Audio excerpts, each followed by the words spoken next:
Good morning, everyone. Welcome to the last meeting of the Advisory Committee on Heritable Disorders in Newborns and Children in 2023. I'm Ned Kalange, Committee Chair. I just want to say it was great seeing so many of you at the APHL-ISNS Newborn Screening Symposium meeting in Sacramento.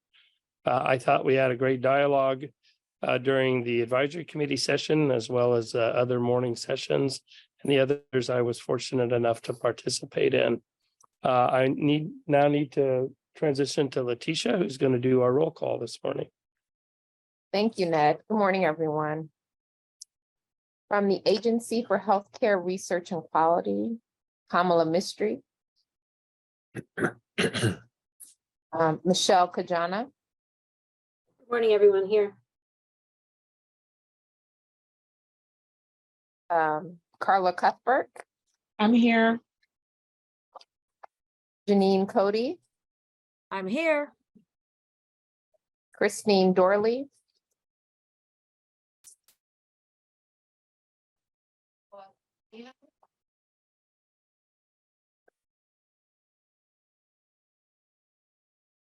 Jeff Brosco. Here. Jennifer Kwan. Here. Ashutosh Lal. Here. Sean McCandless. Here. Molly Manier. Here. And Shanika Ponputcool. Here. And for organizational representatives, Robert Ostrander. Here. From the AAP, Deborah Friedenberg.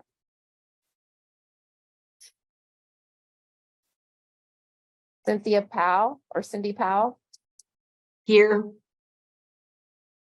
Stephen Ralston.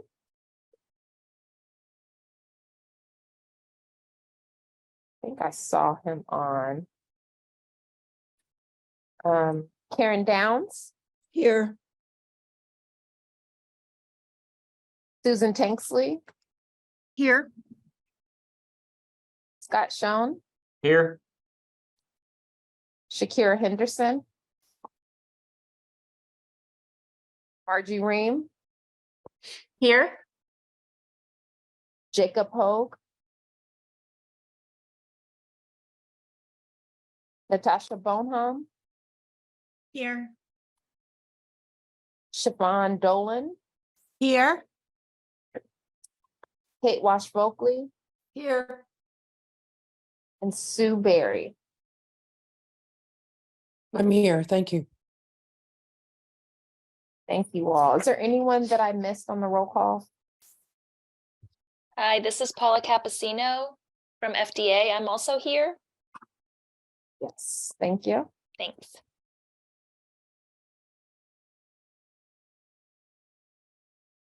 Now I'm just going to go over a couple of reminders. The first is our conflict of interest reminder.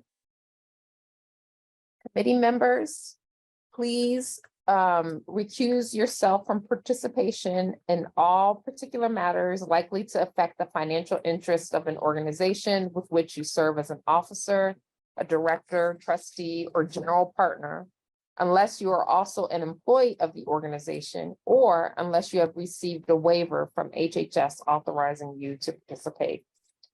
There are no votes scheduled for today. But if there is some content or some issue where you think there may be some type of conflict of interest, please notify me immediately. And you can email me at lmanning@HRSA.gov. For meeting participation, according to FACA or FACA, all committee meetings are open to the public. If the public wish to participate in the discussion, the procedures for doing so are published in the Federal Register and are announced at the opening of a meeting. For this meeting, the November meeting, in the Federal Register notice, we said that there would be a public comment period, and only with advance approval of the chair or the designated federal official may public participants question committee members or other presenters.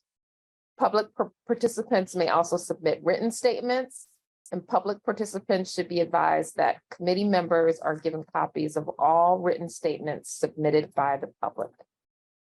As a reminder, it is stated in the Federal Register notice, as well as the registration website, that all written public comments are a part of the official meeting record and are shared with committee members. Any further public participation will be solely at the discretion of the chair and the designated federal officials. Just a little housekeeping notes for the webinar. Most of you are clearly logged into Zoom, but if you would like to change your name, you'll be prompted to enter your name as you would like it to appear on the Zoom display. To ensure the meeting host can easily identify you, please use your first and last name along with your relevant organization name.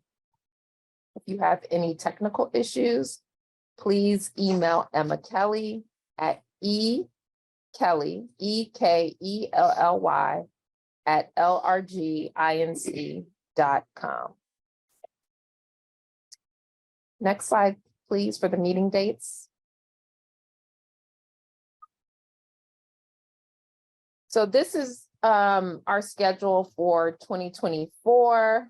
There is a very strong likelihood that the dates for February will change. So currently it's scheduled for February 8th and 9th, but you can check back on our website and it will be updated if there's any change to that date. And now I turn it over to Ned.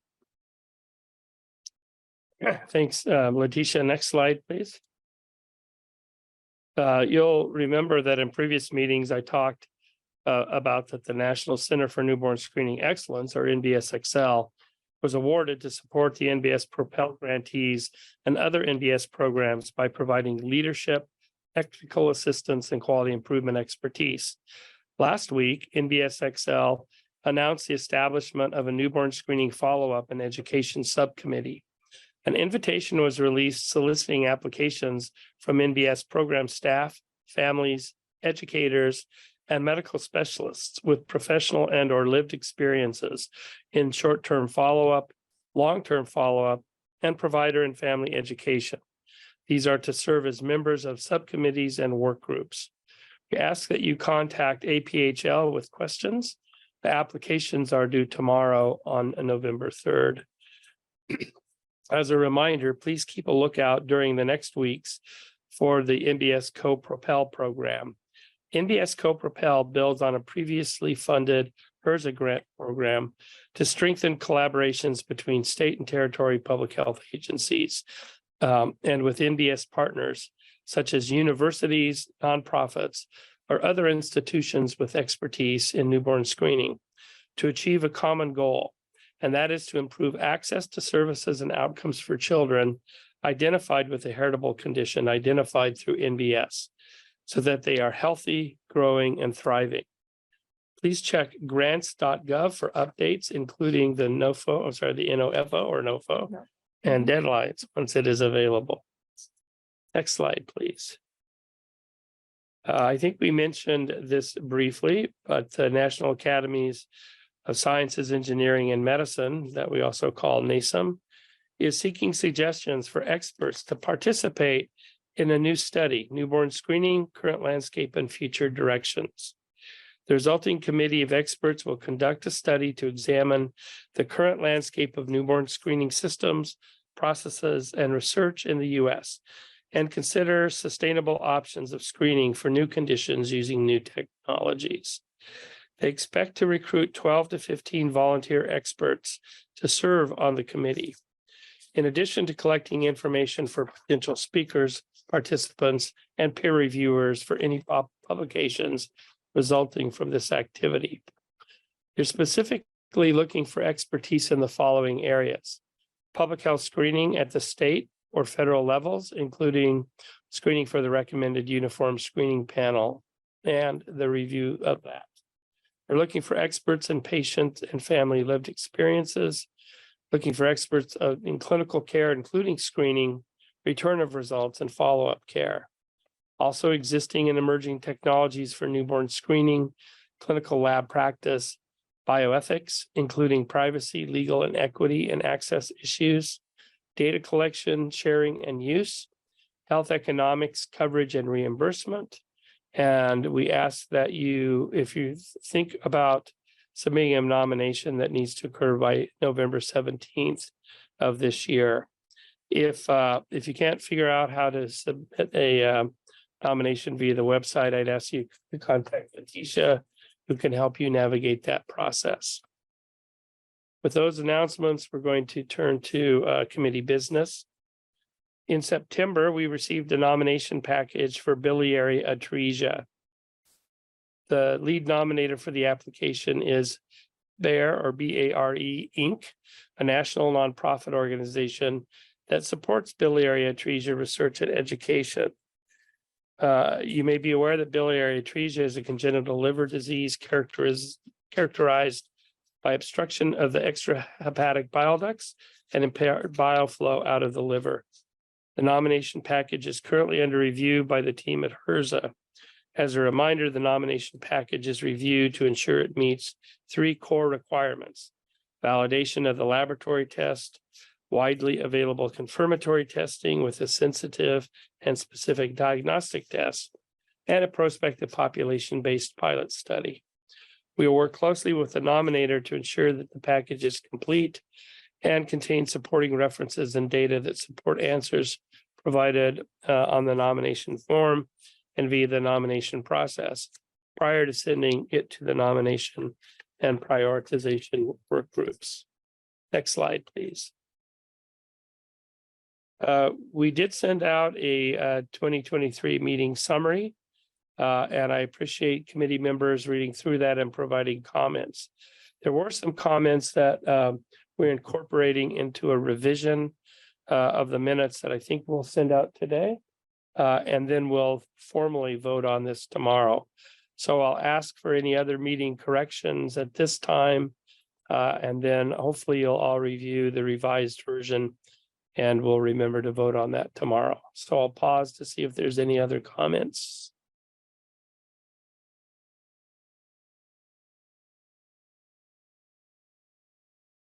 Seeing nothing in the chat, can I have the next slide, please? So what are we going to do today? Here's our agenda for just today. We're going to have an update on a recent National Academies workshop with committee decision. We're going to hold our public comment today, and then we're going to have discussions on the decision matrix tool and a proposal for our conflict of interest approach. But we're going to end the day with a group of listening sessions to further inform decision-making for the committee moving forward. The listening sessions are available on our website at hrsa.gov/advisory-committees/heritable disorders. And we'll go over the questions that we're going to ask folks to address during the listening session in a little bit. Could I have the next slide? Just to give you a preview of tomorrow, we're going to have update on those sessions with committee discussion. We're going to have a phase 1 update for the Duchenne muscular dystrophy evidence-based review. We're going to have an update, a phase 1 update on the Krabbe disease expedited evidence review, and then consider any new business.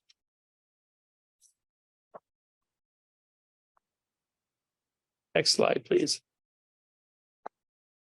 Any I did want to see if there's any discussion on the agenda or any additional points that folks hope we cover in the next 2 days.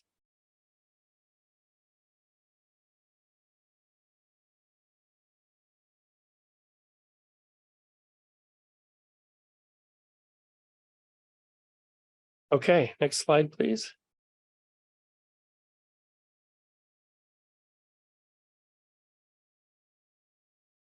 So this isn't our public comment period, so I'm going to pause for a minute. In previous meetings, we requested an update on the National Academies workshop on next generation screening, the promise and perils of DNA sequencing of newborns at birth. One of our organizational representatives, Natasha Bonham, served as a committee co-chair for this one-day public workshop to examine utilization of DNA sequencing as a supplement to traditional newborn screening for conditions that are treatable but not clinically evident in the newborn phase. Natasha Bonham serves as an organizational representative to the ACHDNC for Expecting Health at Genetic Alliance. Her focus is on centering families' perspective into policy and program design and implementation. She currently leads several initiatives, including Baby's First Test, which is a national newborn screening resource center which reaches over 600,000 families and health providers annually. Also, the Perinatal Nutrition Collaborative, a coalition of organizations and nutrition experts that share emerging science and research efforts.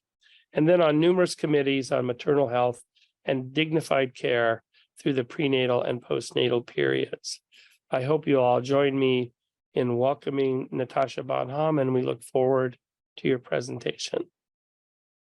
Great, thank you so much. I want to make sure you can hear me okay. We can. Wonderful. Well, thank you so much to the chair and the committee for inviting me to give this a recap. We can go to the next slide.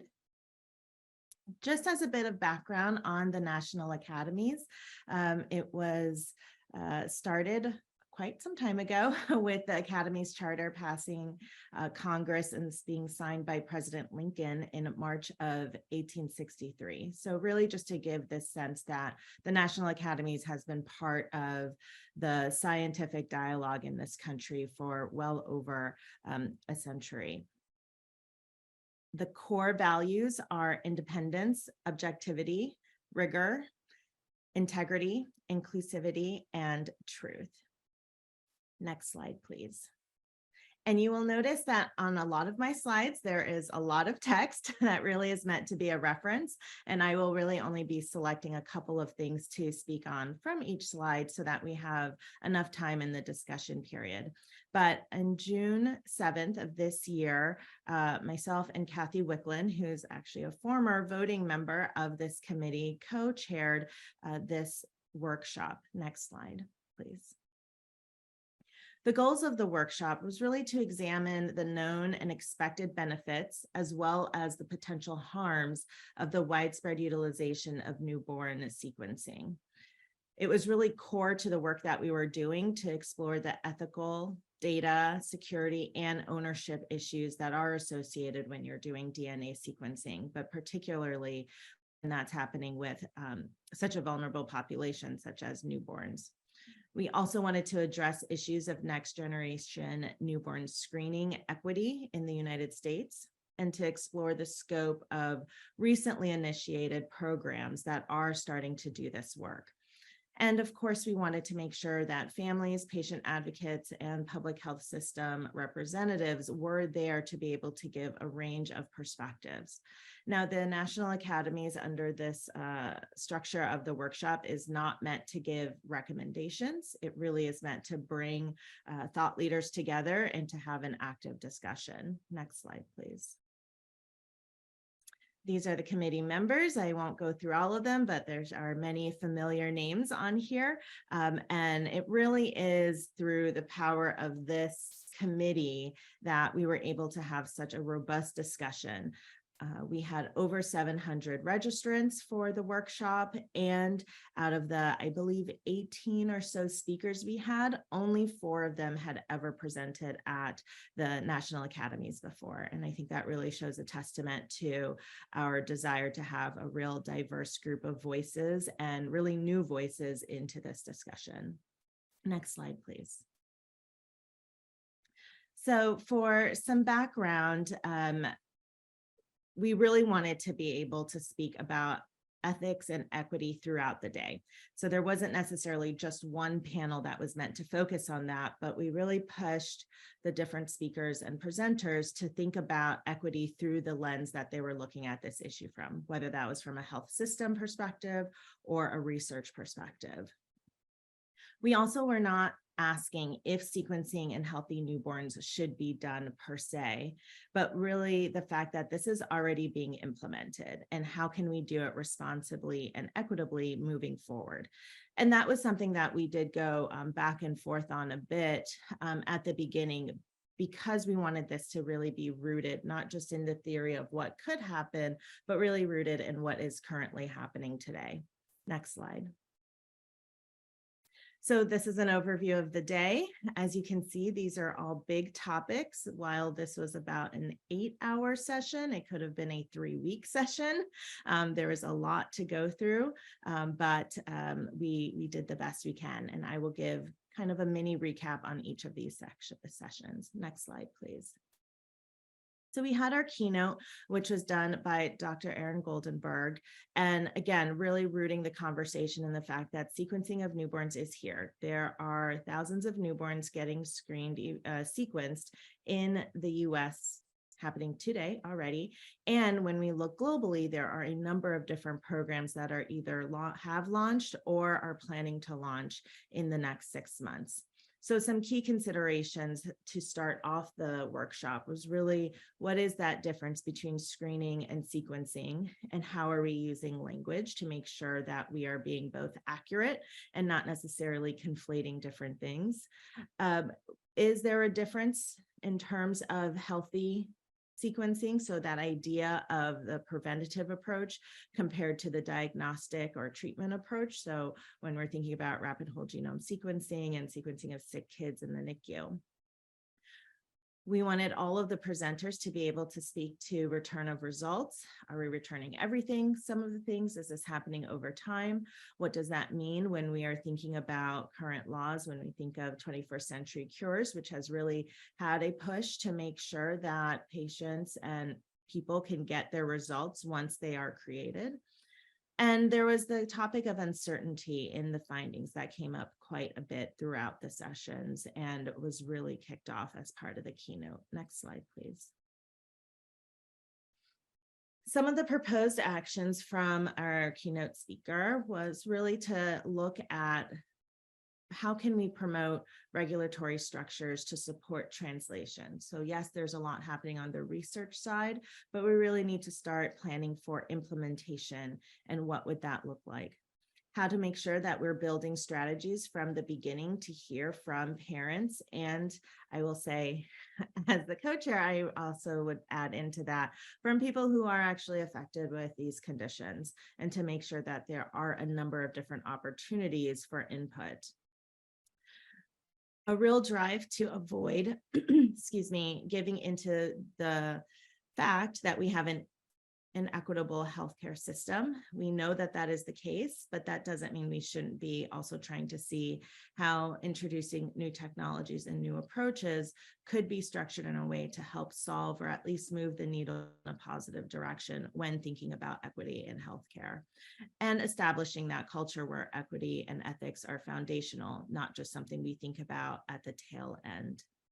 And of course, we really challenged people to, really think about their own assumptions, to challenge the assumption that this, of course, would happen as part of state-based newborn screening, or to challenge the assumption that, of course, everyone would want whole genome sequencing for themselves or their child, and to really try to look at these issues in a more dynamic way.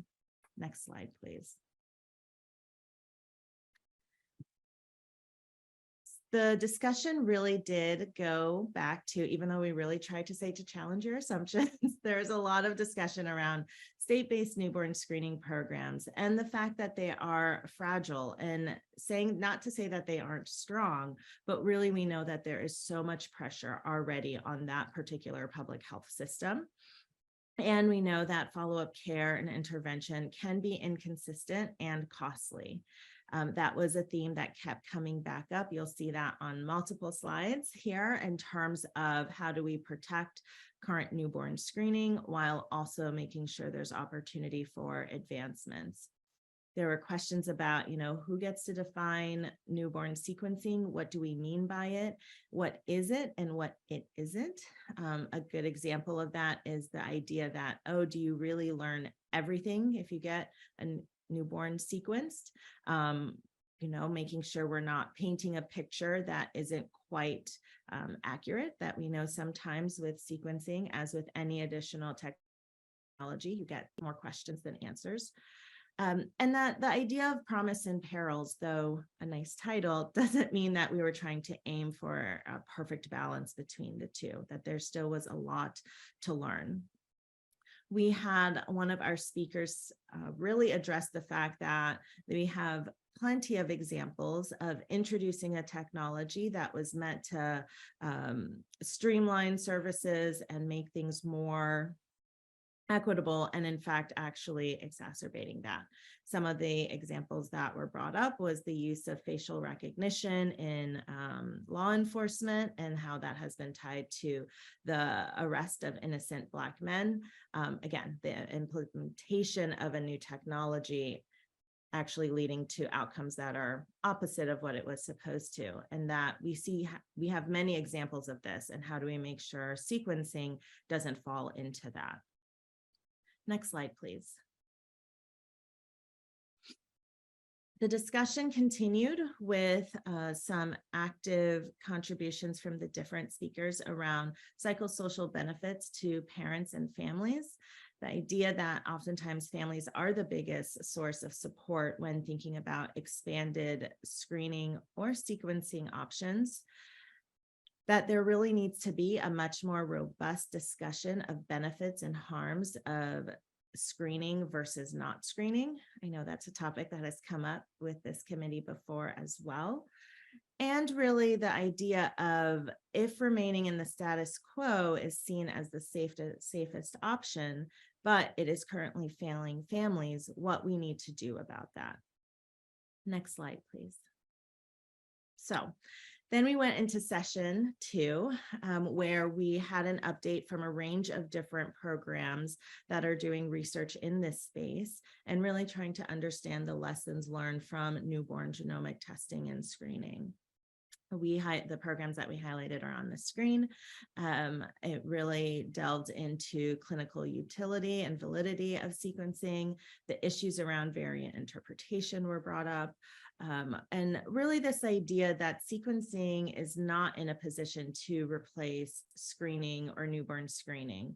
And I will say, as a participant in the workshop, not speaking for the national academies in any of this, but it was really clear from the programs that this was an important point to drive home during the presentations, that sequencing is meant to be an add-on, an added benefit of either maybe the public health program as it stands currently or in a clinical setting, but that it really was not meant to be a replacement. And I know that is sometimes a theme that has come up that I thought was interesting during the day that people really were committed to. There was quite some active discussion around the hype versus reality of sequencing and what does that mean, and how important it is to really form partnerships across all sectors, but particularly the relationships between researchers, regulators, and families. Next slide, please. So we kept the day moving and started talking about what implementation challenges and opportunities there were through the lens of a health system.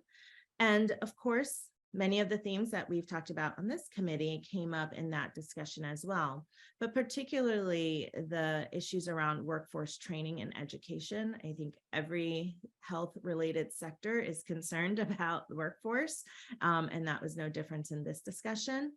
The importance of diversity in both the data that we are able to obtain and the workforce. I will say, as part of the end of the day recap, I thought it was important to say, though, of course, we are all committed to diversity in the workforce, we should not make the assumption that just because you have a more diverse workforce, you're going to solve all of your equity issues. And one, it's not fair to put that onto populations that have been historically excluded from these roles. And so to really be thinking about the nuances between that connection of diversity in our data sets, diversity in the populations who participate in all of this work, and the diversity of the workforce. Again, the idea of trust came up, and that we still have to build trust. And you really, in relationship building, of course, are always building trust and really need to be able to commit to that. There was some discussion about the current newborn screening system and the places where it is in not an equitable system, whether you compare the range of conditions that are screened from state to state, as well as different times to follow up around different conditions, as well as depending on the ethnic population that a child may be a part of, and that we really need to be grappling with these issues, not only within the context of sequencing is here or sequencing is coming, but that this is part of the system that we already have in place. Next slide, please. So we did have a session that really looked at implementation and what that would look like from a responsible and equitable way. And of course, that discussion was really rooted in the idea of engaging with groups who really have been excluded from other scientific advancements in the past, and really having that opportunity to foster the culture of trust, equity, and respect. There was really a focus on engagement and empowerment for community buy-in. And to be clear, that buy-in wasn't necessarily so that every community says yes to this, but that every community can really feel that they've been part of the decision-making process for themselves and for society around how we are moving forward with the implementation of this technology. There was a lot of discussion and examples of actually asking people directly about their needs and what was important to them, and really accountability in terms of when there are research projects or new initiatives, and yet they still have gaps in outreach, education, and communication, and that we really need to start calling that out in the work that is present. Next slide, please. And so we started to wrap up with the concepts of, will sequencing in the newborn period change the trajectory of precision health? And really this idea that there needs to be some clear lines that really show improved health or care as a result of any type of screening with any type of technology. And the evaluation and accountability beyond just a diagnosis, that it isn't just about being able to say how many kids we caught with a certain condition, but really a system of intervention so we can answer the question, is this child's life better because of the different parts of this system that they are now a part of?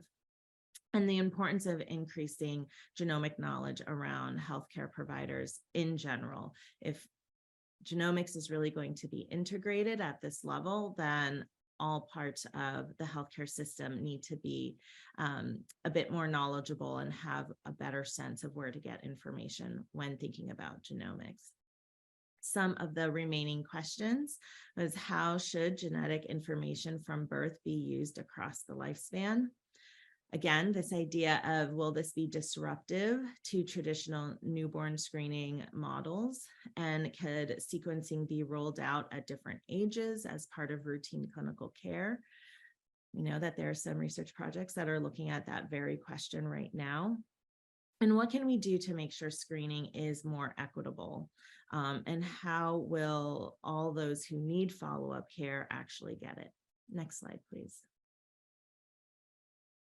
So as you can see, I've been a bit repetitive. We had some key themes that just ran throughout the day: building trust, who gets to decide what the harms, benefits are, and what the balance should be.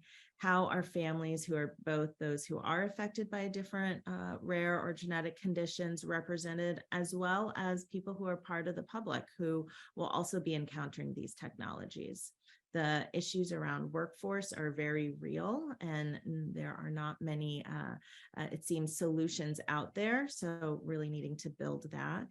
And the idea that we already have inequities, and how does the work that's being done around sequencing help us improve upon them, not simply build on top of them. Next slide. I think that's my Last slide. And Dr. Kalange already covered this. So if you need the links to both the description as well as the application for the newborn screening study that was mentioned already today, they are right here. Thank you.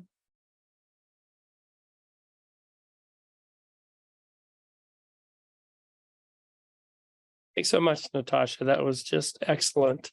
And sounds like it was a very great day. And I certainly appreciate your leadership and Catherine's as well.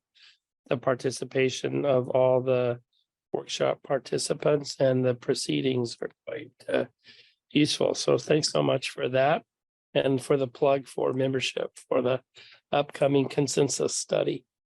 I'd like to open up the meeting to the rest of our committee for questions and comments. And as usual, I'll start with committee members first and then move on to organizational representatives as time allows. And I see the first hand up is Jennifer Kwan. Jennifer? Because I found my mute button and I thought I would go for it. Thank you. This is Jennifer Kwan, committee member. Among the definitions that you were talking about, Natasha, how do you have a definition for newborn screening? Was that discussed? Are you asking, do I, Natasha, have a definition, or the workshop participants? I think it's an important question. I mean, I think I throw it out there because I think the committee has seen that we probably operate under somewhat divergent definitions of what newborn screening is currently even. And I think that operationalize or having sort of a goal, like having sort of saying, what are we trying to accomplish with newborn screening today, tomorrow, seems an important part of discussing the technologies and the advances that we have. Traditionally, newborn screening has been really driven by technological advances. It was started by technological advances, but we have always had this tension of this desire to emergently diagnose and treat a certain category of childhood diseases. We've had that tension between that and then the expanding nature of the technology and how many things we can potentially diagnose, but maybe not necessarily treat. So I wonder if you at least heard overarching themes of what people thought newborn screening programs should do, sort of at a minimum. Great, thank you for that elaboration. I would say there was no one in the room who was saying what state-based newborn screening programs should do, because I don't think anyone in the room thought that was the purview of the workshop.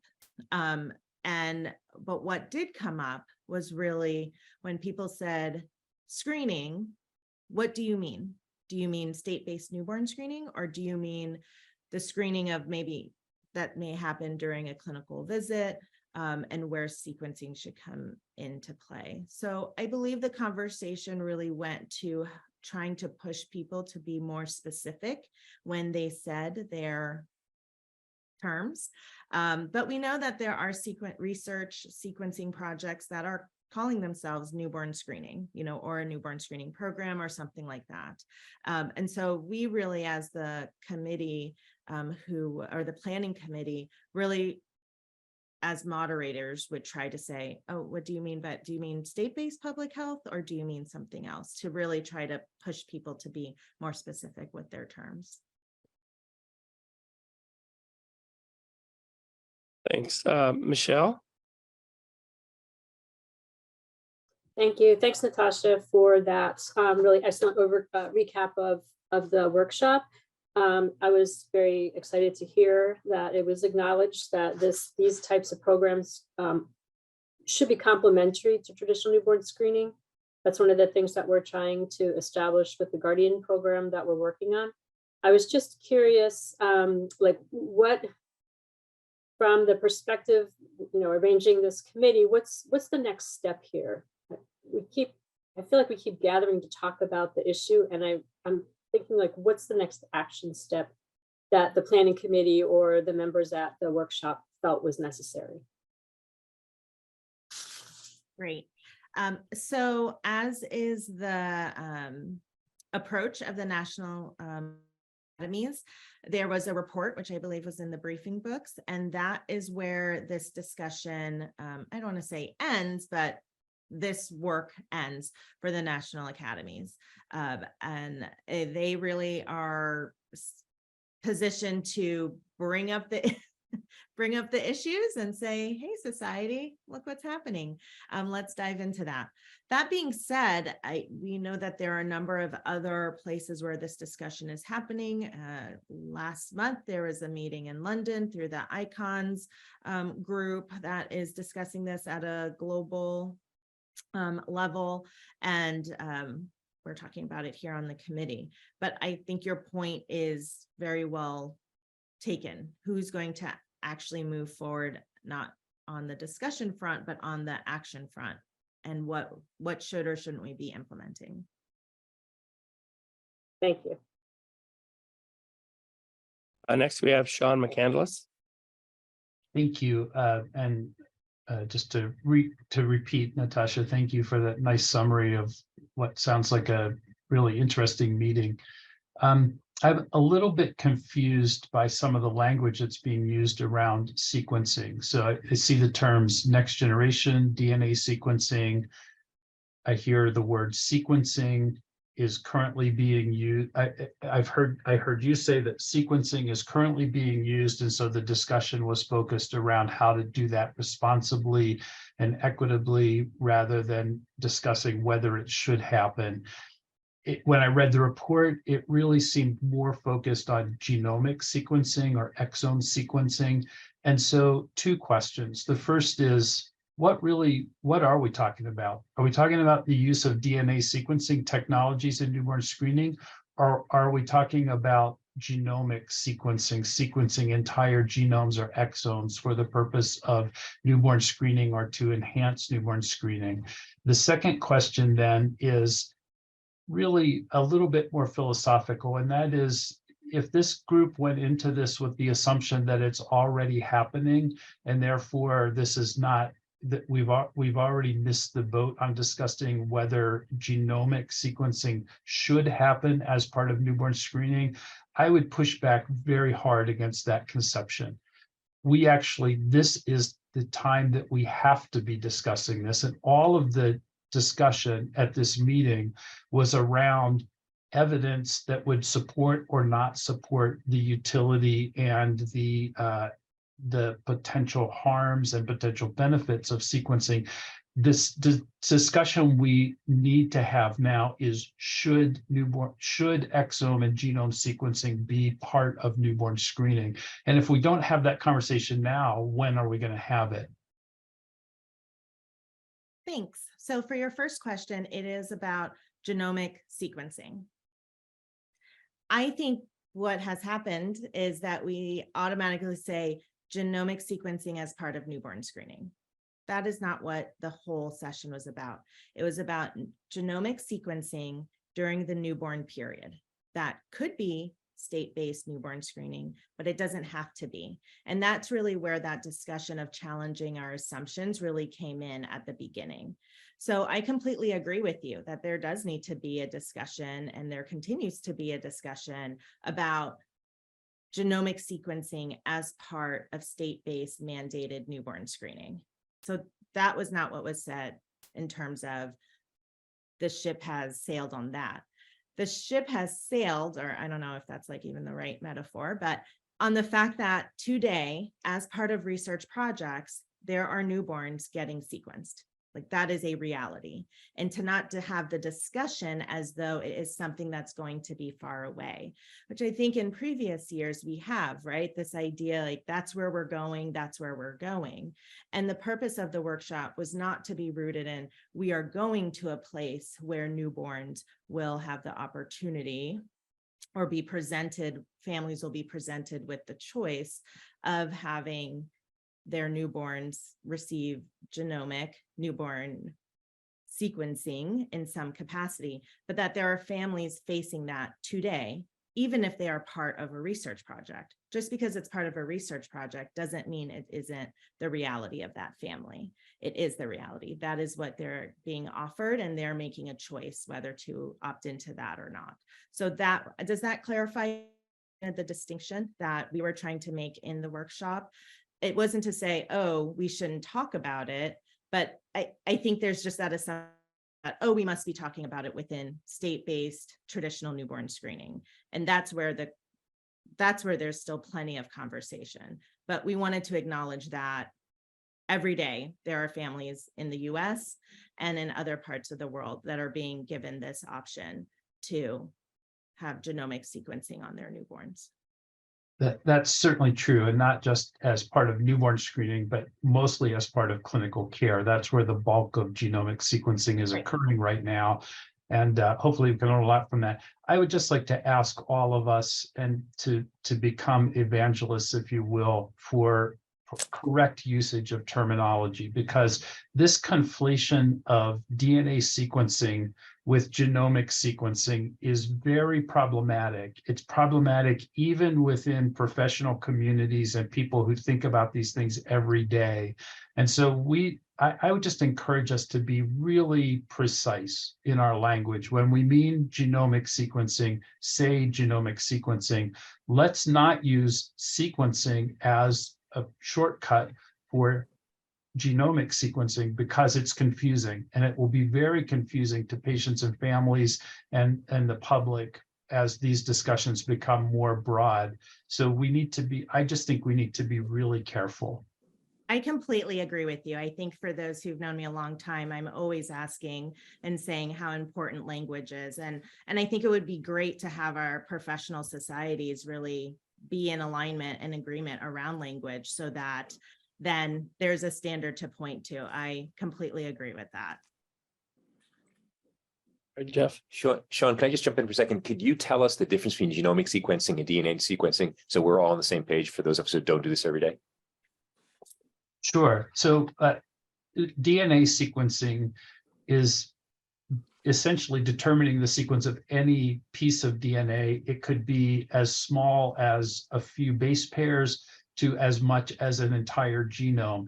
In general, in the past, sequencing has generally referred to a gene, a single gene, and usually just the exons of that gene. And genomic sequencing, that term is a somewhat generic term that usually means that you're sequencing as all of the genes, or essentially all of the genes at the same time. It comes in two flavors. There's the exome, which is only sequencing the parts of the DNA that are the instruction for how to make a protein, or what's referred to as the coding region, which are the exons of the genes. And so it's the exome. Or the whole genome, which is sequencing essentially all of the DNA, or most of the DNA. The term genomic, so we use exome for the coding region, whole genome for sequencing the entire genome, and then the term genomic sequencing is often used in the field as a placeholder for both exome or whole genome, implying that you're sequencing all the genes at some depth at the same time. And then, if I might just say, panels usually refer to sequencing multiple genes that are associated with a particular clinical problem. And then there's single gene sequencing. And there's also, and not to belabor the point, but the term that is often not used but should be is genotyping.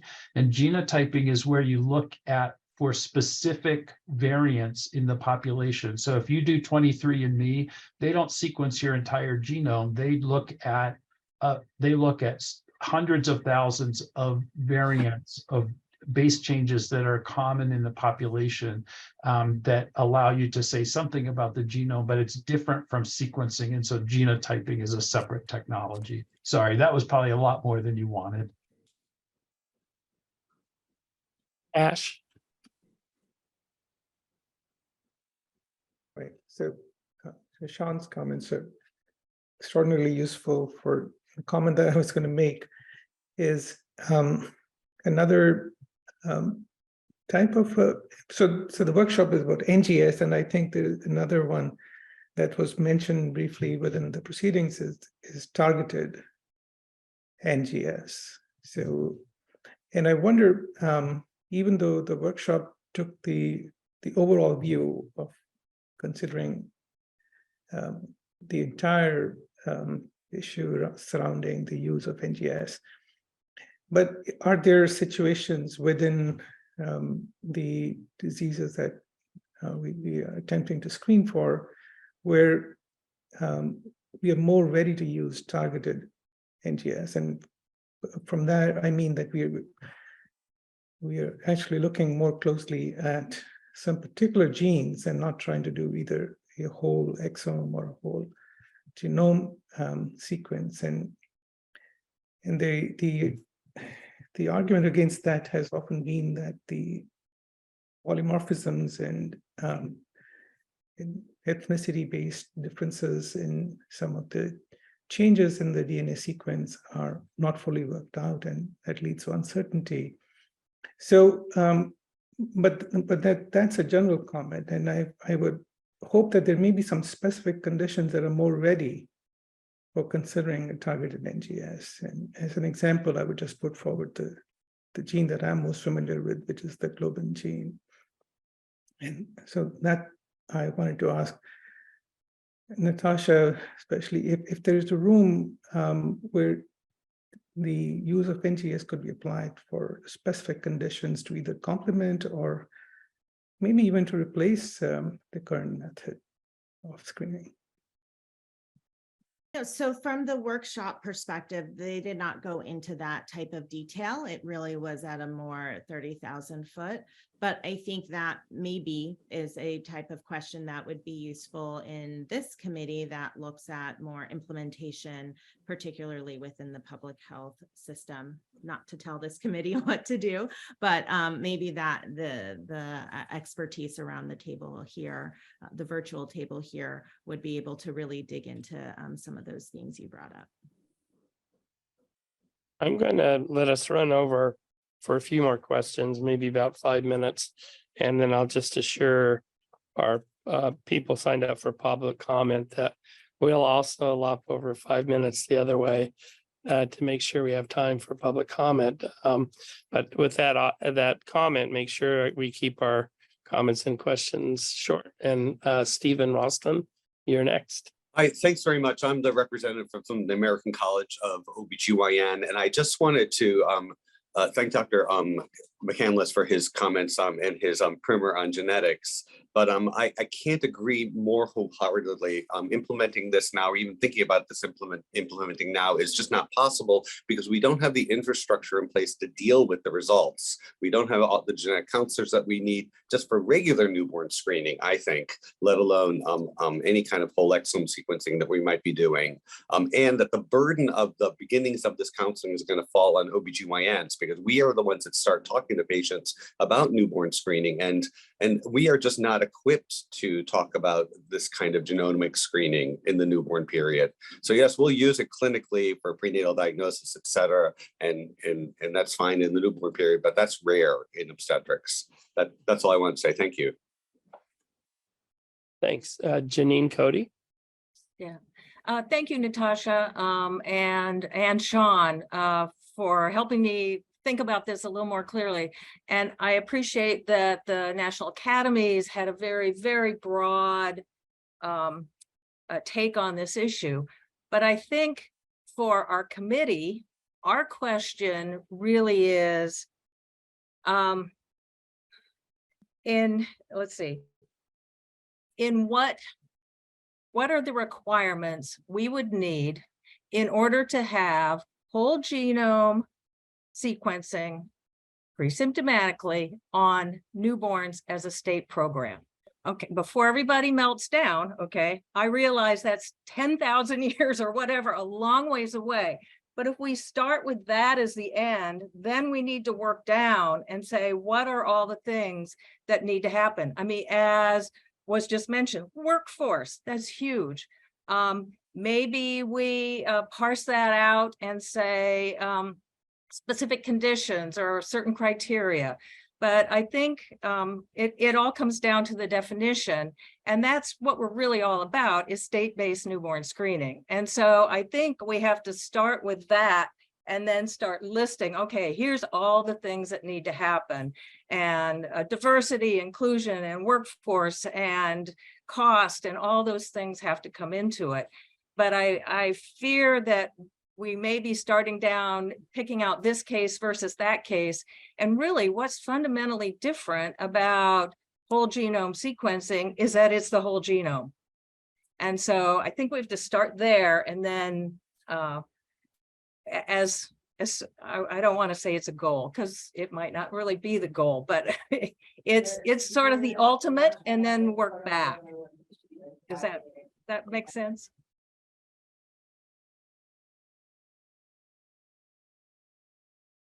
Can I just jump in here? Again, I want to make very clear, I'm not a representative of the National Academy as I make this statement, but I do think, considering that this committee's title is Heritable Disorders in Newborns and Children, I don't know if that means it's only state-based newborn screening. So I don't know that, and I'm not in a position to make that distinction, but I think just you saying that may be something to, at some point, this committee may want to talk about or not.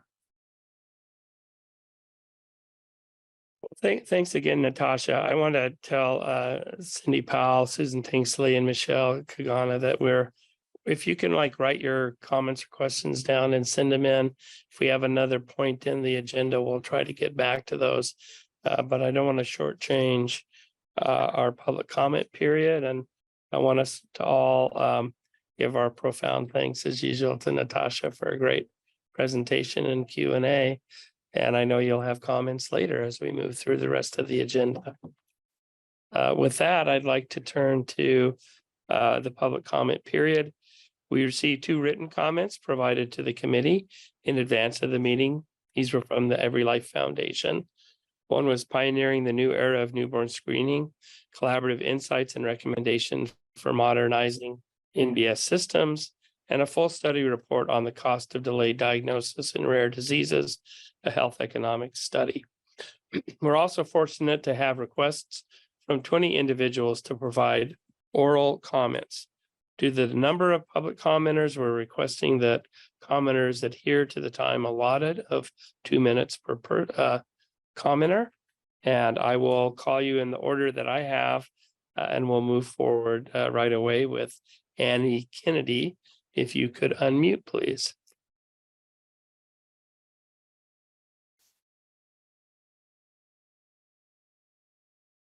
Annie, are you with us? Yeah, we'll come back at the end and try again. So I'm going to move on to Dylan Simon. Yep, I'm here. Sorry, I think it took a little sorry. bit to get promoted I'm as a sorry. panelist. Nope, that's okay. Hi, I'm Annie. I'm with the Every Life Foundation for Rare Diseases, and I serve as our Chief of Policy Advocacy and Patient Engagement, and it's wonderful to be with you all here today. As you know, the Every Life Foundation for Rare Diseases is an evidence-based policy organization. And in 2022, we published a National Economic Burden of Rare Disease study that at that time found that the economic impact of rare diseases in the US was nearly $1 trillion. And really importantly in that study, what we found was that 60% of those costs were costs that are shouldered directly by families and society. And about 40% of those costs were the direct costs. But another finding in that study was that we found that of the survey respondents who helped us to ascertain the indirect and non-medical costs in this study, the diagnostic odyssey was nearly 6.3 years and included about 17 medical visits. So as all gathered here today understand, timely diagnosis enabled through newborn screening can eliminate that diagnostic odyssey, resulting in prompt life-saving treatment of disease. So what those findings led us to want to better understand was whether we could quantify those cost savings of eliminating the diagnostic odyssey and what that yields for families, including time spent managing financials, time off work for healthcare visits, and in many cases, the out-of-state trips associated with diagnostic odyssey in managing a rare disease. So guided by an expert advisory committee, the Every Life Foundation worked with the Lewin Group to conduct the cost of delayed diagnosis in rare disease, a health economic study, which we submitted to you prior to this meeting. We assessed 7 rare diseases, 5 of which were pediatric onset diseases, 3 of which are on the RUSP. In ALD, Pompe, and SCID, where routine newborn screening has been implemented in some or all states, we found that timely diagnosis not only can eliminate the diagnostic odyssey and its associated medical costs prior to diagnosis and provide the opportunity for optimal intervention and improve health outcomes, but we were able to show what some of those health economic benefits are. I'm going to highlight, just for the sake of time, what some of those avoidable costs attributable to delayed diagnosis were. For Pompe, we found that the avoidable costs attributable to delayed diagnosis were $168,700. For ALD, $300,600. And for SCID, $517,000. We also considered the avoidable pre-diagnosis costs for 2 additional pediatric onset conditions that are not yet on the RUSP and found them to be, for Fragile X, $94,200, and for Duchenne muscular dystrophy, $94,900. This was a conservative estimate of productivity loss and did not include the account of travel time, which can be substantial in rare disease. We highlight this today because it's incredibly apropos for our discussion later today on how we quantify costs and include them in our evidence-based considerations. We highlight that while medical costs are unavoidable in rare disease, the avoidable costs attributable to delayed diagnosis represent the burden on patients and families searching for a diagnosis. And delayed diagnosis also prevents healthcare dollars from being spent on treatment and supportive therapies that improve patient quality of life and may even increase workforce productivity. So our recent study yet again underscores the critical importance of the work Could you of this please wrap up, committee. please, Annie? Thank Yep. you. I'm just going to say thank you for your efforts, and we look forward to further discussions on how we can continue to collect this evidence-based data and integrate it into our newborn screening system. Thank you. I want to remind people to try to stick to the 2 minutes. Annie was well over that, and hopefully we can get back online, back on time. And thank you for your comments, Annie. Now we're on to Dylan Simon. Good morning. Thank you for the opportunity to speak to you today about the written comment that we had submitted earlier, as well around the modernization of newborn screening. So we brought together a group of newborn screening stakeholders from across the newborn screening community, including patient advocacy organizations, state lab directors, to hold together a newborn screening modernization roundtable that addressed not only challenges currently facing newborn screening, but to address the challenges that will emerge as innovation in drug development and testing continue to progress in the coming decades. And so when we developed those series of roundtables, we aim to develop actual policy solutions that can make improvements now into the future of newborn screening. And as I said, we wanted to make sure that we had a diverse perspective on those issues. So we made sure to include patient advocacy organizations, state lab directors, academic researchers, industry, as well as physician representatives to ensure the fact that we're including as many perspectives as possible. Because when we were developing these solutions, we wanted to make sure that the suggestions were grounded in what was possible. And so coming out of that roundtable, we had 4 key themes really identified in terms of how to organize those solutions. And so the first theme was increasing federal leadership and accountability and transparency within federal newborn screening programs. And so there are multiple solutions discussed within that process, but among them was the idea of how do we ensure the fact that the patient perspective is better included within the ACHDNC review process. The second theme looked at regional lab networks, and specifically talking about how to establish a regional lab network that provides state newborn screening programs with the opportunity to work together and to ensure efficient and faster addition of newborn screening conditions. And solutions here really center around the idea of how do we ensure federal leadership in determining how best to create these new labs and how they work with the states. We do see these kind of regional lab networks already exist, whether it's in Massachusetts screening from multiple states, Iowa, or other states of that sort. But if we're going to create kind of a federal regional network, we need to ensure the fact that there's federal leadership that's going to work with the states to determine what works best across the country. Theme 3 really We're looked at 2 at minutes now, Dylan. Please wrap up. so the third theme really looked at how to increase access to population level data. So really moving forward, how to support the Eden project. And the fourth theme really looked at how to integrate next generation sequencing in a proper manner. And I know we've talked a lot about that this morning, so I'll move past that. But really at the core of that is understanding there have been a lot of changes within newborn screening in the world around it in the last 20 years. And to truly modernize the newborn screening system, a multifaceted approach is required across the country to improve the entire system. Thank you, and I'll pass it back. Thank you, Dylan, for your comments.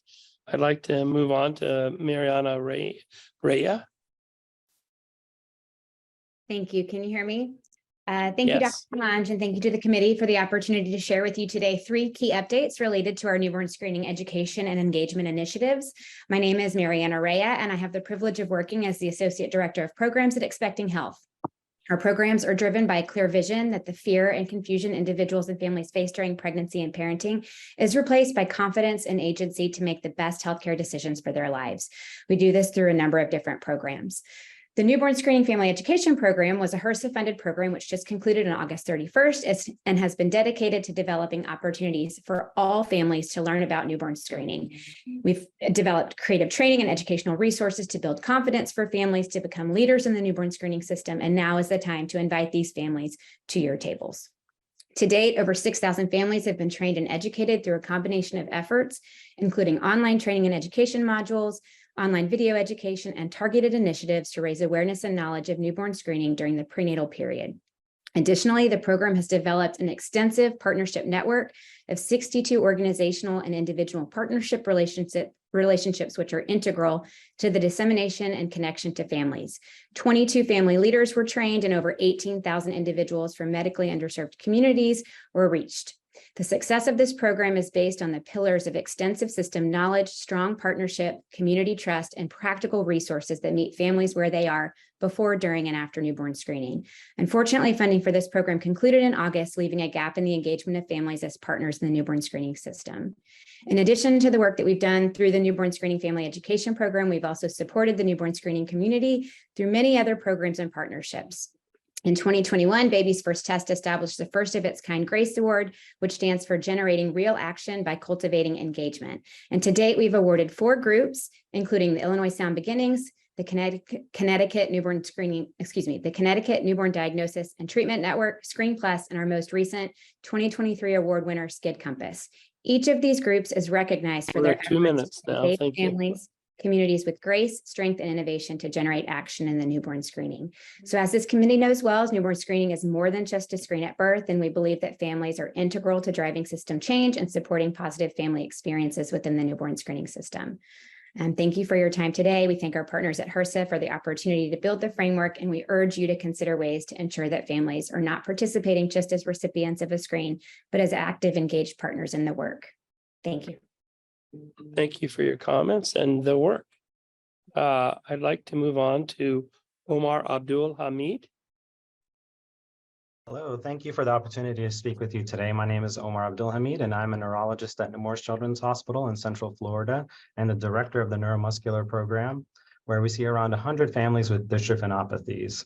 And I'm here today to advocate for the inclusion of Duchenne on the recommended uniform screening panel to improve access to treatment. I'd like to share 2 contrasting stories which highlight how early diagnosis affects access to treatment. The first story is of a patient who we recently diagnosed with DMD in our clinic a few weeks ago. His family began to notice differences between him and his peers at age 3, but when they took him to the pediatrician, he was labeled as a late bloomer, and they were told that he would catch up with his peers over time.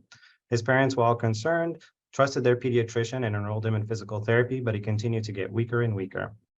Shortly after his 6th birthday, routine lab work showed that his liver enzymes were elevated, and the pediatrician told the family that he likely had liver cancer and referred them to a gastroenterologist who checked the CK, and it was elevated to 20,000, pardon me. He was then referred to our clinic, at which time a diagnosis was established. What was more devastating Then learning of the diagnosis was learning that because he had just turned 6, he was no longer eligible for the gene transfer therapy that was recently approved. Had he been diagnosed with DMD earlier, he would not have been deprived of this opportunity for a life-changing therapy. Contrast this with 2 brothers that we had treated in our clinic with exon skipping in infancy who were identified prenatally. These brothers are doing very well, meeting milestones on time and improving on their outcome measures more than what would be expected from the natural history. Their mother is very grateful that they were able to access treatment before it was too late. Unfortunately, many patients are still getting liver biopsies for these elevated liver enzymes before being diagnosed. While there has been a tremendous effort to educate pediatricians about DMD at the national and local level with meetings and such, the average age of diagnosis nationwide has not changed. Thus, newborn screening for DMD is the only way to ensure that all boys with DMD are diagnosed early and have access to these life-altering treatments, which we have seen makes a big difference when treated early. I believe the benefits of adding DMD to the RUSP in order to ensure access to treatment improves outcomes in my experience. And I thank you for your ongoing consideration for Duchenne newborn screening. Thank you, Dr. Hamid, and appreciate your comments. At this point, I'd like to move on to Nikki Armstrong. Good morning. On behalf of Parent Project Muscular Dystrophy and the Duchenne patient community, thank you for the opportunity to speak today. I am the newborn screening program manager for PPMD. There has been continued positive progress in Duchenne with the approval of an additional therapy, AGAMREE. AGAMREE is a dissociative steroid approved for ages 2 and up with an improved side effect profile. It is important to understand that optimal treatment for Duchenne is multi-pronged. It won't be a single therapy. Treatment needs to start early before significant muscle replacement by fat and fibrosis. Duchenne now has a total of 7 FDA-approved Duchenne-specific therapies and an incredible pipeline of many more potential therapies down the line. For PPMD, newborn diagnosis and subsequent treatment is personal. It's about the people. But we also understand that money makes the world go round. Consequently, we were thrilled to partner with EveryLife to understand the cost of delayed diagnosis in Duchenne. As already stated, the full details of the analysis were submitted as a written comment, but I did want to highlight findings relative to Duchenne. The study used real-world data to examine healthcare utilization and impact on parental productivity relative to the timing of diagnosis. Children were defined to have a timely diagnosis of Duchenne if they were diagnosed before age 5, given the average age of diagnosis of 5. Those with a timely diagnosis had lower annualized per patient medical costs attributed to Duchenne in the year before, the year of, and the year post-diagnosis. It costs less to get to a diagnosis and, more importantly, to care for children after a diagnosis in the timely diagnosis group. Delayed diagnosis dramatically increased costs for families, with delayed diagnosis Duchenne families experiencing total medical costs and productivity loss for the family of more than $211,000. That is a huge cost to families, to the healthcare system, and to society. Newborn screening for Duchenne benefits babies, their families, the greater healthcare system, and society. We greatly appreciate the opportunity for Duchenne to be discussed again tomorrow and appreciate the efforts of this committee and technical group to understand Duchenne. Thank you. Thanks so much, Nikki. Next, we have Susan Huang and William Yu. Hi, everybody. Thank you for this opportunity to let us tell you a little bit about our family. We are a New York-based family to 2 boys, Oliver and Benjamin. Oliver was diagnosed with Duchenne muscular dystrophy in July of this year at age 7. He recently turned 8 years old in October. How did we even come to be? This is a picture of Oliver I'll share here. This is who he is today, but at a very early age, we had noticed that there was developmental delays, hypotonia, ASD, ADHD, and for many years, we treated the downstream impacts of Duchenne muscular dystrophy without understanding what was the underlying cause behind it. And through a medical friend who happened to notice some of the symptoms of DMD, alerted us to the possibility, which then which resulted in us pursuing a medical diagnosis and confirming that in July. So, I think about the time that we spent from, less than a year old when we noticed these delays to the actual diagnosis of the disease in at age, 7 and change, what were the impacts to our family? I think on obviously from emotional side, the DMD impact, many of the other speakers before us highlighted, the impact of a delayed diagnosis, missing out medications, therapies, clinical trials, et cetera. That's obviously very devastating for our family because doors are being shut before we even have an opportunity to open them. When we think about the economic impact to our family, time and money, managing the care of a child with special needs is incredibly expensive. I think about the 7.5 years that we spent on therapies, managing his care, insurance, et cetera. You say conservatively 15 hours a week, 52 weeks times 7.5 years. That's nearly 250 human days spent trying to manage his care before actually understanding what was the underlying cause behind this disease. That's devastating to us. And from a monetary standpoint, if we assume $34 per hour, which is the average wage, in the US, that translates to roughly $200K.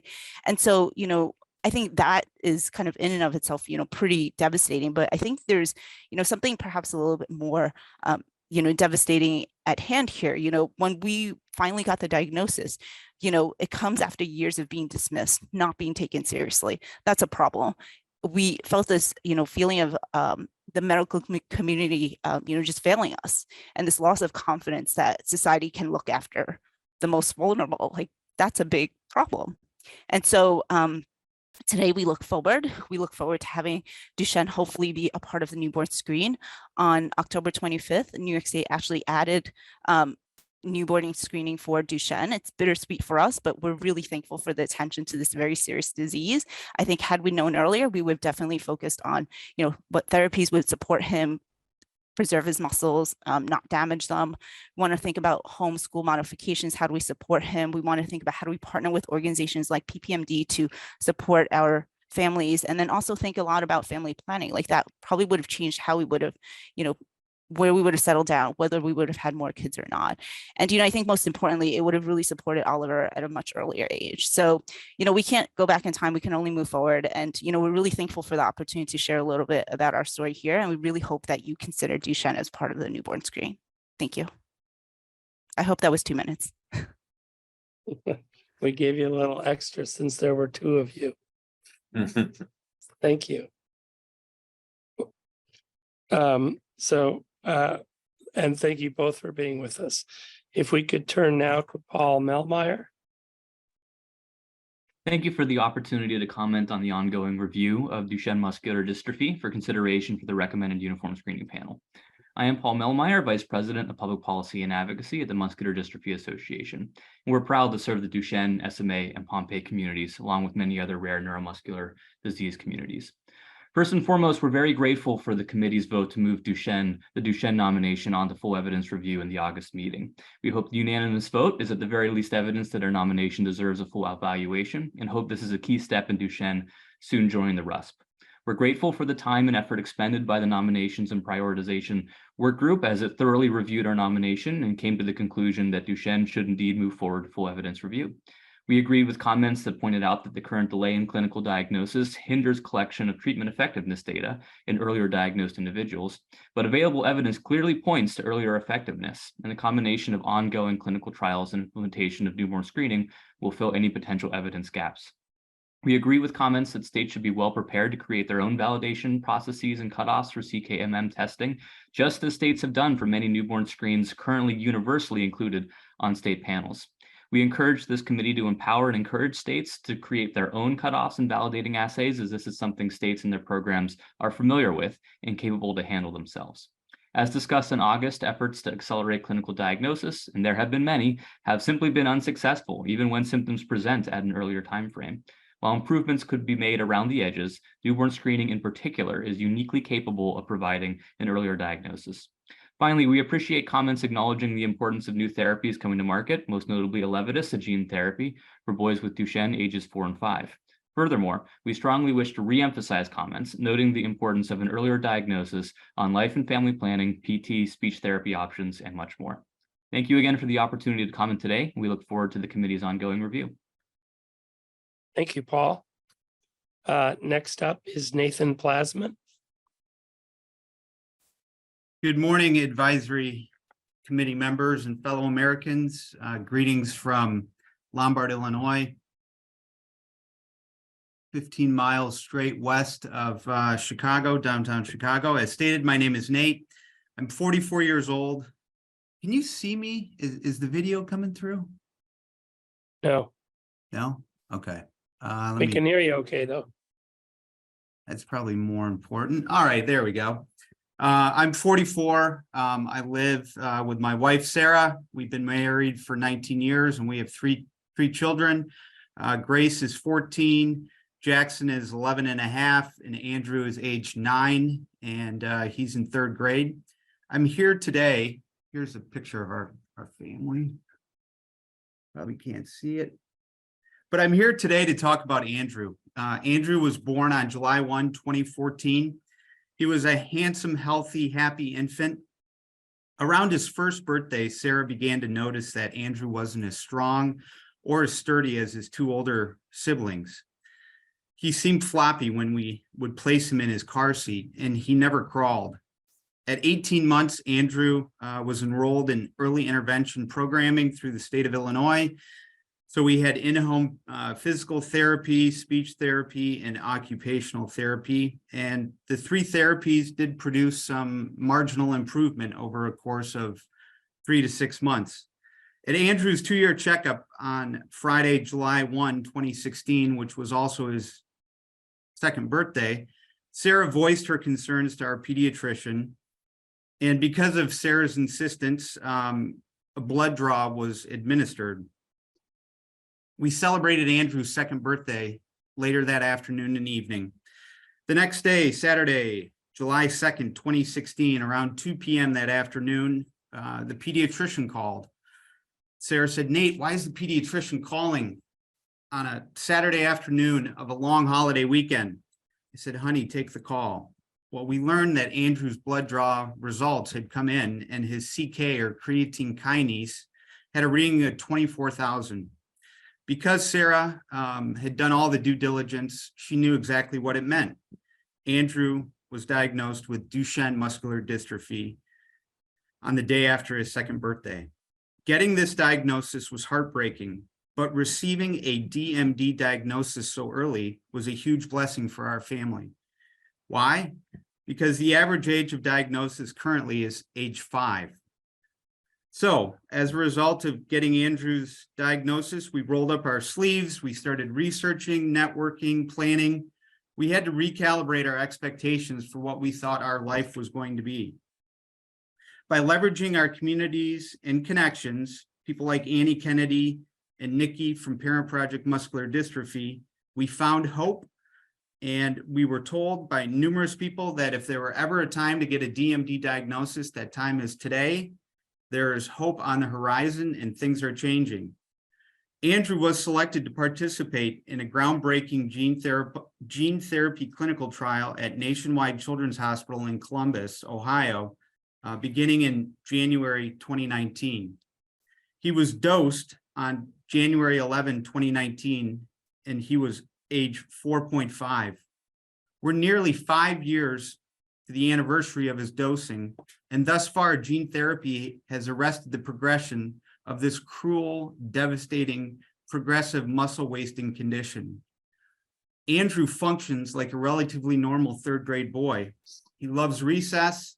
He loves to play with his older brother. Now, don't get me wrong, he doesn't race to the soccer field or the basketball court when he's on recess. Nathan, we're going to need to wrap up if you can. Yeah, Andrew's trajectory for his life is drastically different because he was diagnosed at such a young age. I urge you to include Duchenne muscular dystrophy on the newborn screening panel. Thank you for this opportunity and thank you for listening. Nate, thanks so much for your presentation. We appreciate your comments. If we could move on to Heather Arizmendi. Hello, can you hear me? We can. Hello, my name is Heather Arizmendi and I'm from Maryville, Indiana. I am here to speak for my daughter who was not given a chance to have her own voice. I am one very blessed mama of 3 children, all affected by the terrible disease of Krabbe. My oldest daughter, Evelyn, was born September 6, 2014, and was the happiest, chunkiest baby I'd ever seen. At about 5 months, she was no longer happy. She was losing all her abilities, including her smile, and was inconsolable.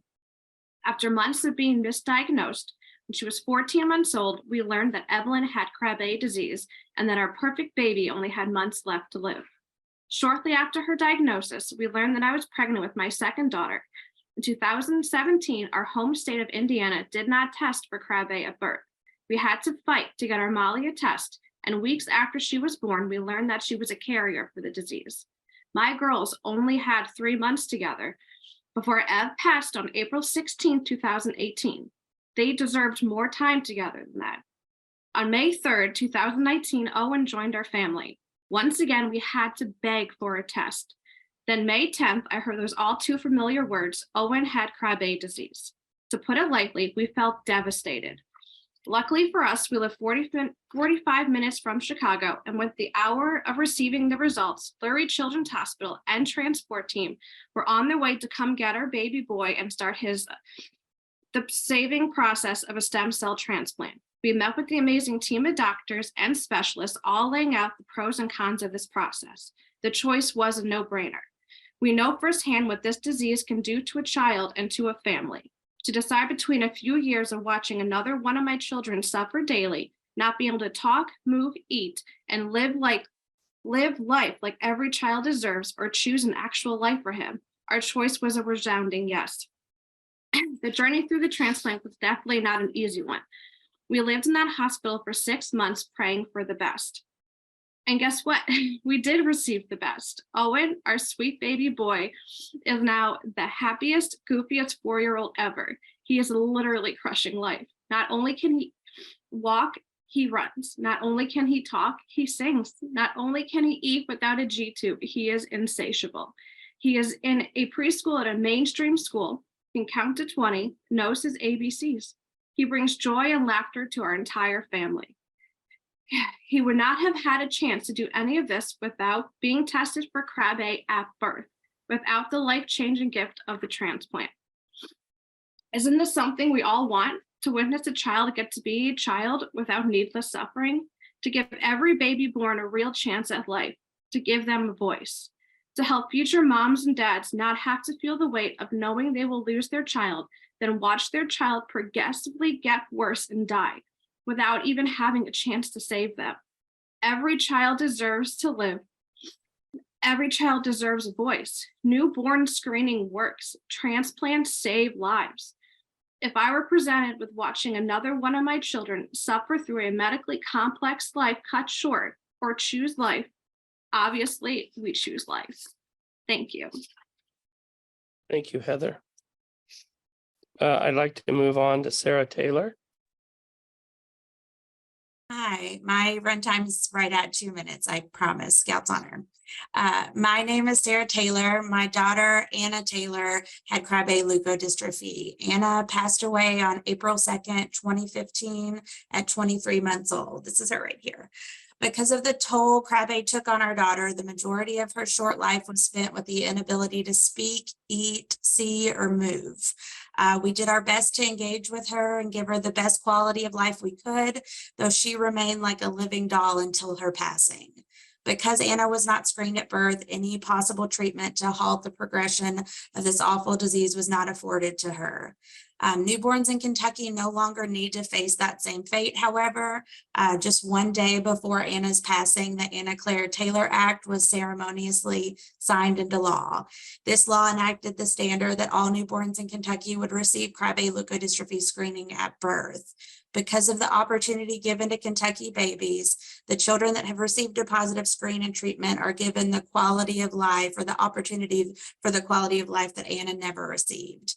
The affected and treated children like Ty and Emmeline are able to laugh, smile, engage with others, walk, propel their wheelchairs, go to school, and have an existence outside of themselves. That quality of life should be the minimum standard for every child affected by Krabbe. Because Kentucky passed the Anna Claire Taylor Law, they started an important and necessary partnership with the Mayo Clinic to ensure the validity of our state's newborn screening panel for Krabbe. Mayo's panel for Krabbe is now seen as the gold standard nationwide, with 0 false positives experienced since its implementation in 2016. A low-cost screen with such an impact on care should be an obvious choice. I can only imagine what Anna's life would have looked like if she were given the opportunity for treatment. Would she have loved school? Would she have demanded to go see Taylor Swift in concert? Would she have used a walker or a wheelchair to get around, or would she have needed neither? Though we will never know how newborn screening could have changed Anna's life specifically, we know better now. No child should exist as a living doll because of the state they were born in. My family is expecting this committee to confirm Krabbe disease as a recommended screening for the rest. Thank you. Thank you, Sarah. Next, I have Tara Casey.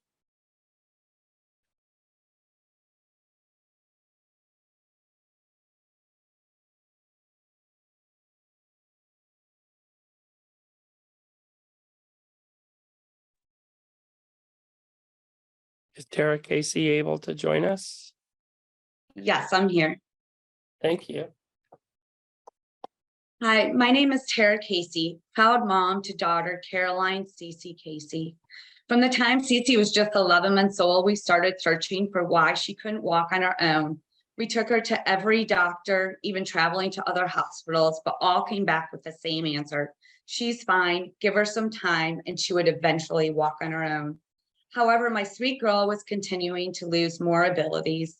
Her 5-year-old sister would have to hold her in the bathtub because she was too weak to sit up on her own, and the once soothing bathwater was now making her scream and cry in pain. But again, despite MRIs, nerve conduction testing, and too many to count blood draws, doctors could not find anything wrong. Eventually, at the age of 2.5 years old, Cece was diagnosed with MLD, metachromatic leukodystrophy. We were devastated and heartbroken, but we had a diagnosis, so now we thought all we have to do is find the right doctor and treatment to fix it. That hope was soon crushed as we started to talk to doctors across the US and even in Milan. However, the responses were the same. I'm sorry, there's nothing we can do to save your 2.5-year-old daughter's life. It's too late. Within 3 months of being diagnosed with MLD, she lost all abilities to talk, move her body, swallow. Seizures began. Cece needed 24-hour care, machines and medicine to do everything, eventually hospice. Cece courageously fought this disease while being tortured by it. Nearly 4 months ago, on July 10th, Cece took her last breath with her amazing nurse, her mommy, daddy, and 13-year-old sister lying in bed with her. My daughter was so beautiful and made such an impact on everyone who met her. But she also broke a lot of hearts of those that loved her so dearly as they watched her suffer every minute of her 10 short years of life. This is not okay. Newborn screening would have saved her life and gave her options for a better quality of life. Now is the time to make it okay, to make a change. Newborn screening couldn't save my daughter, but it will save another daughter and another sister. We know that 4 families were recently diagnosed for newborn screening in the EU, and those families will never have to stand here knowing this pain. Thank you. Thank you so much, Tara. I'd now like to call on Maria Kafalas.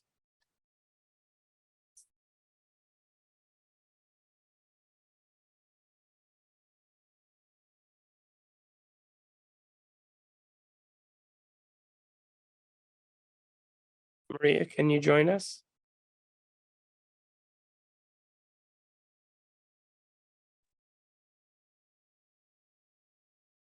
Are you on? There you are.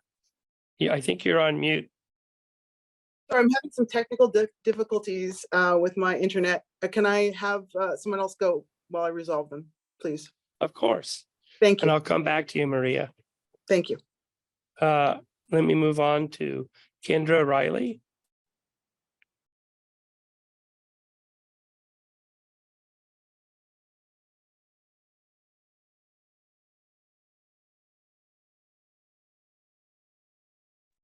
Good morning.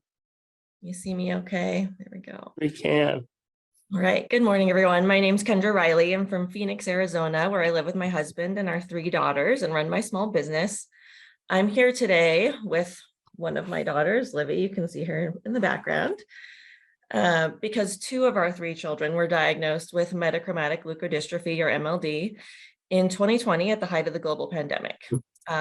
Livy, as you can see, she is age 5 and she is now in hospice, while our other daughter has 0 symptoms and is living the life of a happy, healthy 3-year-old. Without newborn screening, this will be the outcome for any family who faces an MLD diagnosis in the future. They'll be forced to sacrifice one child in order to save another.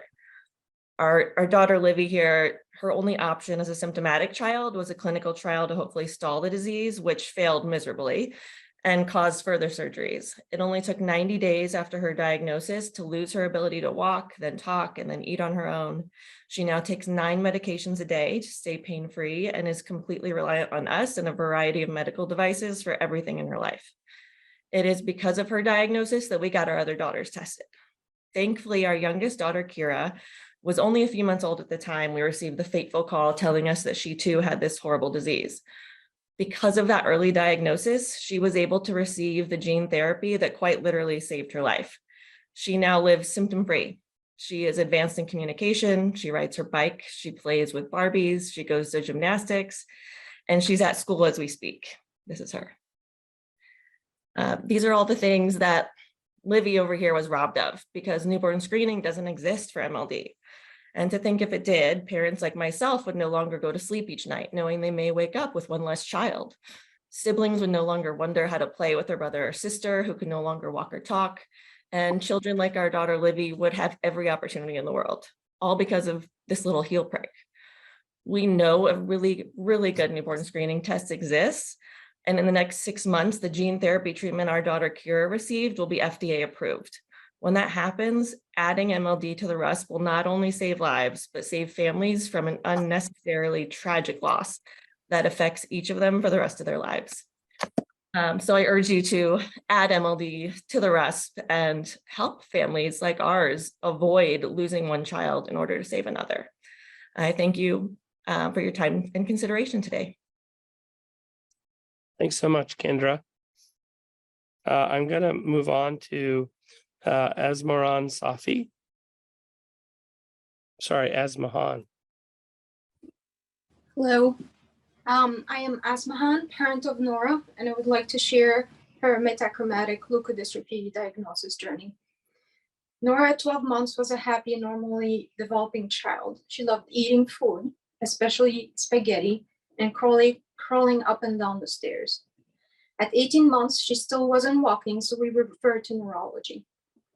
By her 2nd birthday, Nora enjoyed her preschool, but she seemed often tired and dizzy. She loved watching Elmo and solving puzzles with her sister. We were going to the hospital several days a week for therapy, meeting with different specialists and doing endless diagnostic testing. We did rounds of X-ray, MRIs, blood, and urine tests. The hospital lab would often call the doctors back to reduce the number of tests in the panels because they couldn't take so much blood from her tiny body all at once. Shortly after that, Nora could no longer stand or feed herself. She was losing a lot of weight. So on June 1st, 2018, she underwent an emergency MRI revealing she had MLD. The doctor gave us this prescription. Go home and love her. It's terminal. A few weeks later, we called the Milan Hospital, hoping to enroll in a clinical trial that showed promising results. But they told us it was too late. Her symptoms were too advanced. So that summer, we told her sister, we told our families, and it felt like torture. We arranged a visit from her grandparents to spend time with Nora before she lost her voice and her eyesight. We shared the last meal with her, rice and yogurt. We watched her body shut down. Nora, within 3 months of diagnosis, could no longer sit or talk or eat by mouth. Here we are 6 years later. Nora needs round-the-clock care. We love her dearly every day. My spouse and I work now part-time. We now go to physical therapy ourselves. Her siblings spend time with Nora, holding her hands in silence. With newborn screening, there wouldn't be this painful diagnostic odyssey. Family like ours wouldn't have to find it's too late and be deprived of access to a potential life-saving treatment. We're currently under review in the FDA and approved in Europe. I ask this advisory committee to take action. You'll have the opportunity to make Nora's life and our experience no longer the normal. When the nomination is submitted, please consider the evidence and elevate MLD to a screen condition in the United States. Thank you. Thank you, Asmahan. I'd like to check back with Maria Cafalas and see if you have your internet problem fixed and can join us.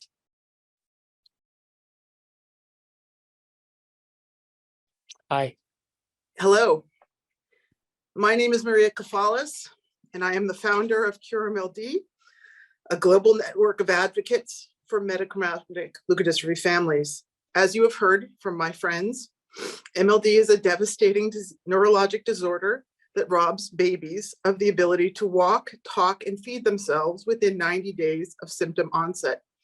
Once the disease shows itself, it is a wildfire burning out of control. That is the way a neurologist described it to me. Destroying the white matter in the brain and the central nervous system. When my daughter Calliope was diagnosed with MLD, she uttered her last word within a month of her diagnosis. She turned to my husband and said, "Daddy." She walked for the last time in the atrium of the Children's Hospital of Philadelphia, and her final meal was a yogurt smoothie.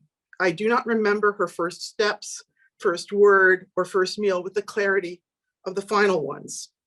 We in the MLD community are fortunate, though. We will soon join the ranks of the 5% of rare diseases with an FDA-approved treatment.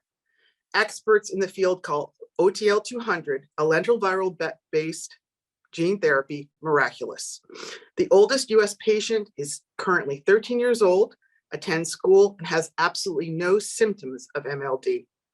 Without newborn screening, the only way to help our children, as you have heard, is to identify pre-symptomatic infants after the diagnosis of an older sibling. That means that the families who can access gene therapy now sacrifice one child, to save another. This is a horrifying situation for our families and the doctors who care for our babies. It is difficult to imagine a condition better suited for inclusion in the RUSP, given the curative power of the gene therapy and the devastating nature of metachromatic leukodystrophy. I asked that the board act as quickly as possible to include MLD on the RUSP. Thank you. Thank you. At this time, I'd like to move on to Dean Sir. Greetings. You caught me on the side of the road. I was hoping to meet with all of you in person. My name is Dean Sir, and first of all, I am an MLD dad. I don't talk about my girls too much with you all, but father of two girls with juvenile MLD. They were diagnosed in 1995.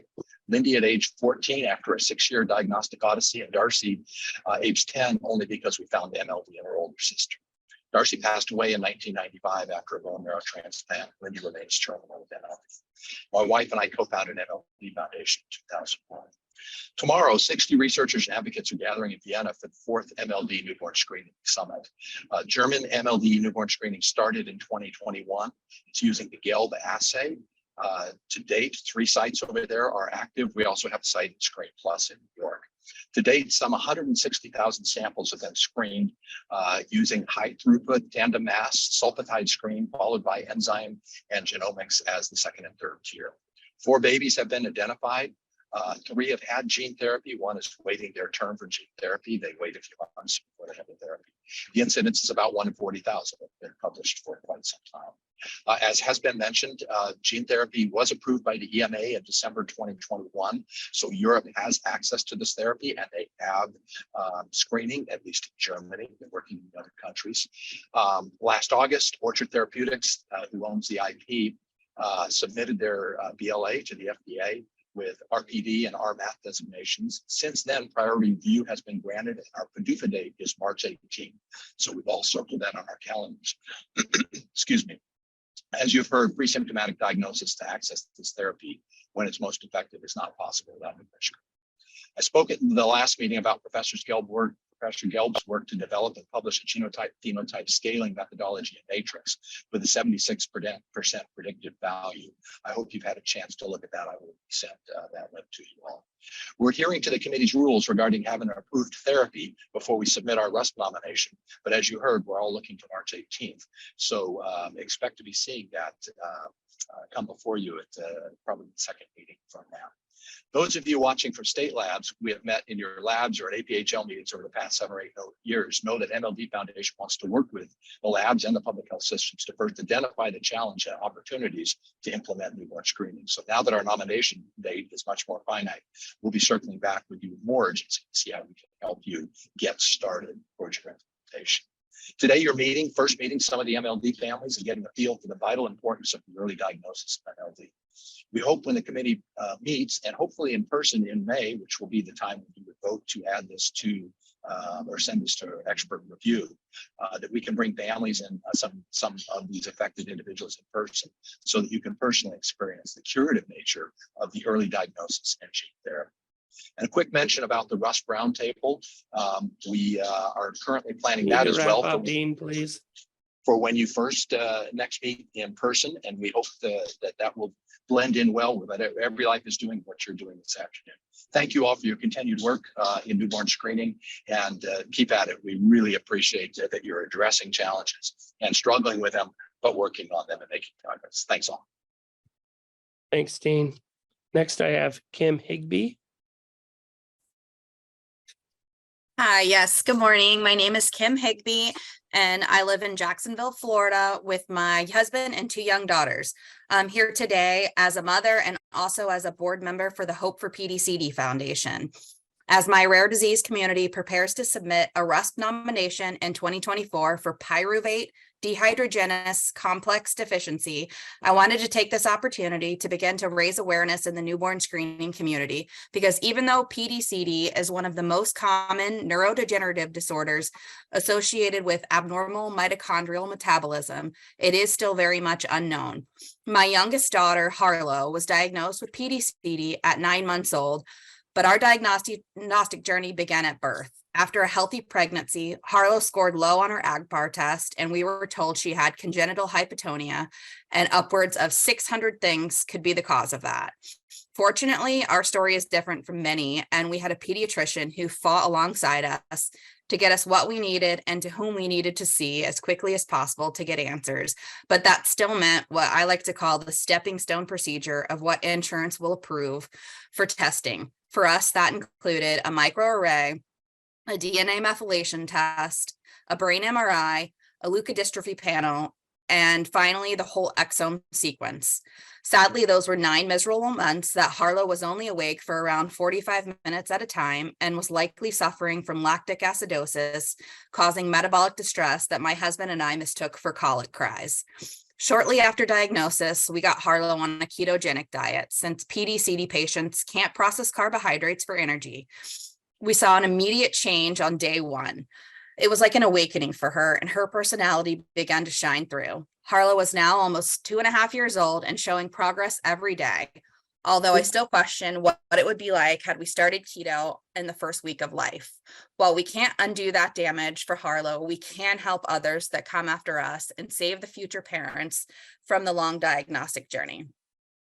And before I wrap up, I'll just share, this is Harlow today. This little one here, I don't know if you can see, as happy as can be staring at her big sister. So thank you very much for the time. Thank you very much as well. And then we have Frances Pimentel. Thank you for the opportunity to speak today. My name is Frances Pimentel. I live in Folsom, California. I'm a rare disease mom and a product designer for Bobby Infant Formula. On behalf of Hope for PDCD and the PDCD community, thank you for the opportunity to speak about the upcoming RUSP nomination for PDCD.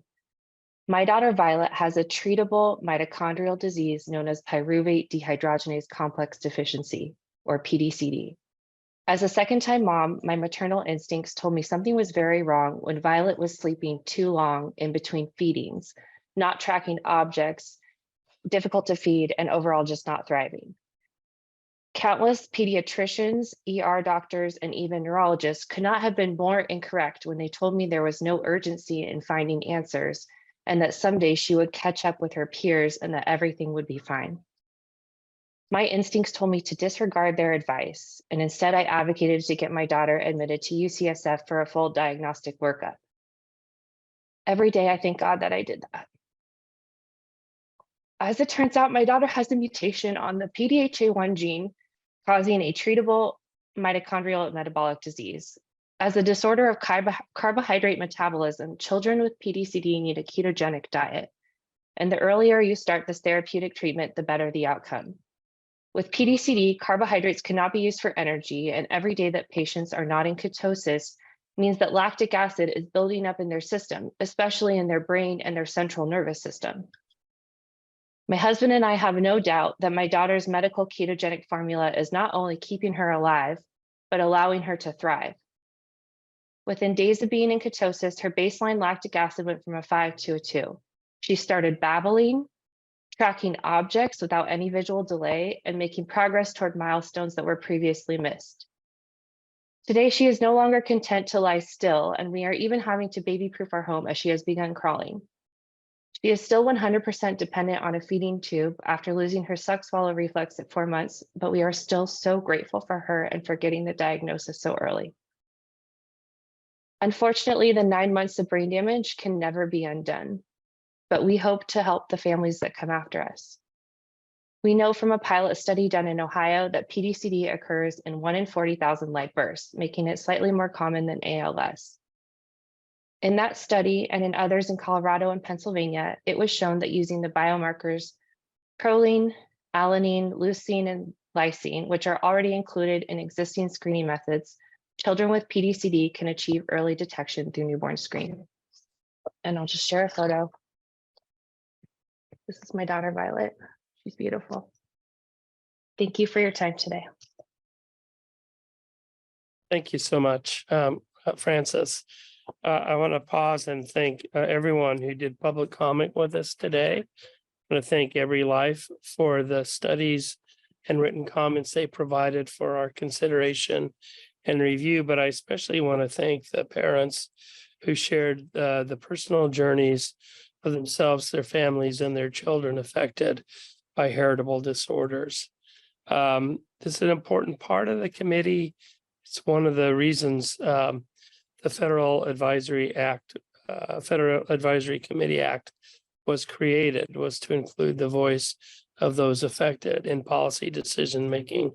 And I really appreciate the courage, the effort, and the time it takes to present in front of the committee. With that, although it's not on the schedule, I'd like to pause and take a 5-minute break since we have been sitting for a while, and we'll get started back again in exactly 5 minutes. So thank you. All right, welcome back. We're gonna start up again, and I'm just gonna remind you back in May, Dr. Kemper provided the committee background information on how the decision matrix tool is created. And I followed up with some suggestions for potential updates to the matrix tool. The intent of the proposed updates I'm sharing again today is to make the decision matrix tool match our current practice. It's not moving the goalpost, which I want to make sure we're clear about, or to change the criteria for nominated conditions, but it's really to assure that the decision matrix reflects how we've actually functioned over the past decade. Specifically, in the original matrix, B ratings were not intended to be recommended to be added to the RUSP, and yet the committee has a practice of discussing Bs and has recommended Bs to be, and they have been added. So looking at that and thinking about the discussion, We put together a small group of previous and current advisory committee members, including 2 former chairs of this committee, Doctors Joe Bocchini and Cindy Powell. And we discussed the proposed updates to the matrix. And I'd like to give you a presentation of kind of where we landed. Can I have the next slide, please? I think it's important to recognize that the tool is meant to support decision-making. It's not meant to make the decision. So it's a guide that we can use to help support our thinking as we move forward in one of our activities, which is to recommend addition of conditions for consideration for addition to the RUSP. Next slide. The summary of the suggested changes are actually fairly small, but we want to separate out elements of public health readiness. Let me just do this real quick. And feasibility from the evidence review and decision regarding the magnitude of net benefit and certainty of net benefit. And then we want to move away from the grade classification to something that's less has less social construct, and say instead a designation. Next slide, please. Talking about program assessment of feasibility and readiness, we recognize that the current assessment approach has not impacted recommendation decisions. There needs to be an improved approach to assessing barriers to implementation and public health impact. And that assessment should be evaluated separately from the evidence-based decision to add or not add a condition. The inclusion of an assessment of public health impact, including cost, is a required element of the matrix by statute, and is also critically important in considering addition to the RUSP. Next slide. So getting to the matrix itself, the changes include a single A designation of high certainty of substantial net benefit, and then a new B designation that includes either a moderate certainty of substantial net benefit or a high certainty of a moderate net benefit. Then create a C designation that includes moderate to high certainty of a 0 or small net benefit or net harm. And then an I designation corresponding to low certainty, which indicates that the evidence is currently insufficient to assign any other designation. Next slide, please. So every designation will have a decision attached to it. Conditions with an A designation will be forwarded to the secretary with a recommendation to add to the RUSP. Conditions with a B designation may be forwarded to the secretary with a recommendation to add to the RUSP after discussion and a separate vote. Conditions with the C designation will not be forwarded, and conditions with an I designation will not be forwarded to the secretary, but evidence gaps will be identified and shared with nominators. Next slide, please. Thinking about the B designation and action, here's the proposed process.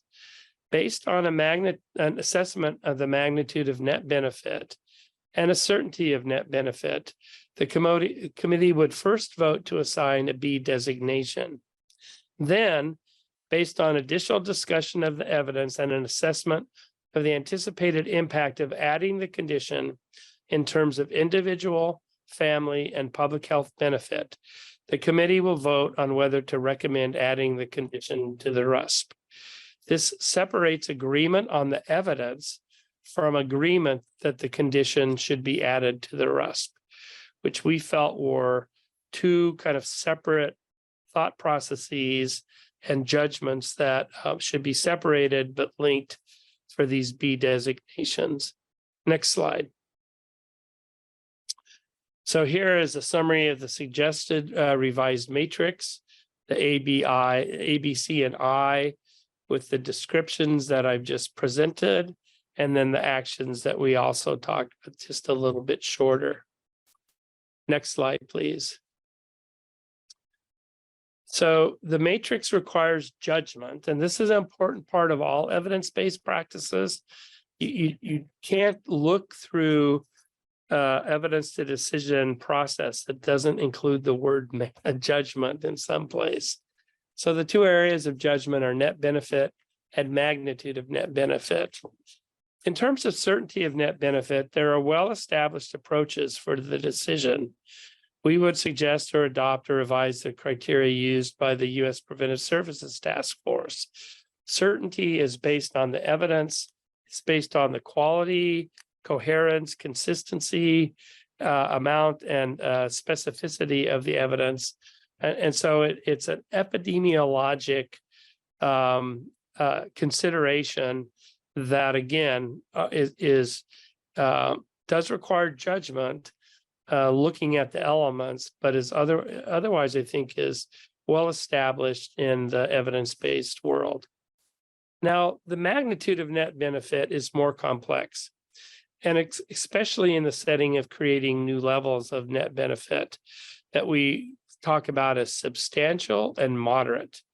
And the committee will need to outline at least rough criteria that we can use to make this judgment consistently over topics and time. And that work's not been done.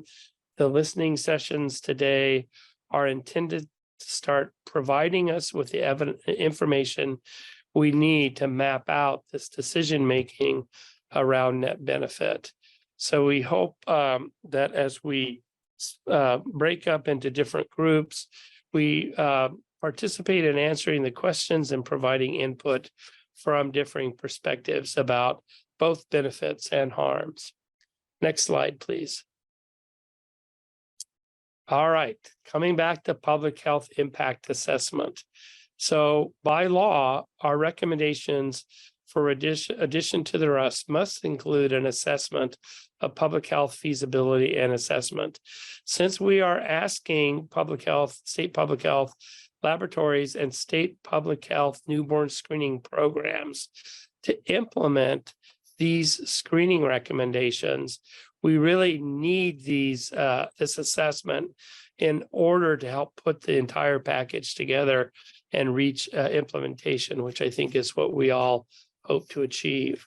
Our ad hoc topic group did not reach a conclusion on how to best do this, and we would like to consider creating a separate group to work through those issues. I wanted to provide examples of questions that could be asked. Is testing for the condition feasible through all state health departments in the next 3 years? And there's a lot packed into that. So the state health department is kind of the hosting agent, but recognize it's the state public health laboratory, but also the follow-up and medical care system necessary to complete the implementation from screening to diagnosis to therapy and follow-up. The 3 years came from kind of what we learned in doing the assessment the way we were doing it before, was that every state lab would end up saying, yeah, if we had the right resources and everything fell into place, we could do this within 3 years. So this becomes a question that, can we assess that?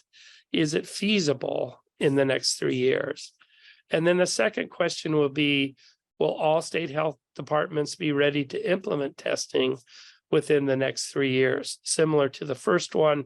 So we have the assessment of feasibility and readiness. And then the last question, which is also included in our statute, what is our best current estimate of the total cost of testing, follow-up testing, and arrangement for treatment per newborn screened? Here we know that cost estimates are hard. In talking to the evidence review group, I know they struggle and work hard on this with every condition. And what we'd like to do is see at least a point estimate and range. And this information is actually very important in fitting in to the answers to the previous two questions. Next slide, please. So that would complete the matrix, but now you see a separation out of the public health impact assessment from the evidence assessment. And while the questions in the bottom part of the matrix are there for suggestions, and that we need to kind of work on those moving forward. The feeling, or at least the proposal, is that the matrix would look something like this moving forward. Next slide, please. In talking about feasibility and readiness, we need to really talk about what we want to achieve with that process in terms of identifying real barriers and the solution to those barriers that would lead to implementation within 3 years. We'd also like to identify support that not just the advisory committee, but also CDC and NIH, kind of our partner agencies at the table who participate in discussing the conditions and making recommendations for additions. How can we come together as different federal agencies to support implementation moving forward? We'd like to assess the level of support and prioritization from decision makers in the individual states, recognizing that this varies state by state and could include newborn screening advisory committees, state public health laboratory directors, state public health department executive directors, governor's offices, and key legislators. And I think really assessing how we engage all of the major decision makers and policymakers in assessing readiness and getting us ready to implement new conditions would help move quicker into implementation and would help address the fragmentation of implementation that currently exists in the screening system for the conditions currently on the RUSP. This would give us a set of actions that the assessment results would then prompt. Next slide, please. So I'd like to talk with the committee about changes to the matrix and about creating an ad hoc group to further assess a process to assess public health impact, recognizing that we want and need to do this in partnership with the broad concepts of state newborn screening programs, and think about a robust method of collecting feasibility, readiness, and public health impact elements. I think that's the last slide. One more, maybe. Yeah, the other one is just to recommend the top part of the matrix to remind you. And with that, I'd like to open it to discussion, starting with committee members. I think we could probably do that.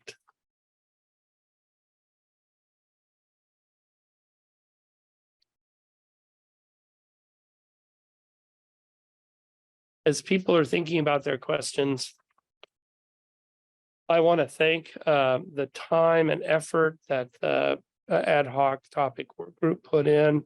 There was a lot of years of experience at the table, and it was good seeing old friends and wrestling with similar issues. Thanks, Michelle, for putting your hand up, and please go ahead. Thank you for that. I think the matrix, as you put it up on the screen for us and was in the book, is much clearer, and it gives us a good way to make those assessments. As regarding the public health impact, I think that that first bullet you had about the feasibility implementation within 3 years, I think instead of saying state health departments, maybe you should say the newborn screening system, because that will help you ensure that you're encompassing not only the laboratory, but also follow-up and clinical care. I think a lot of times when people talk about newborn screening, they're only talking about the lab. And I know I'm channeling Sue Berry here, but I think we need to make sure we understand that we're encompassing the entire system, and maybe by being a little bit more clear on that first point. Thank you. I appreciate that, and of course, entirely agree with you. And this is the committee, even after the last discussion or the first discussion of the morning, that always reminds me of the Chinese proverb that words are important. So I appreciate that.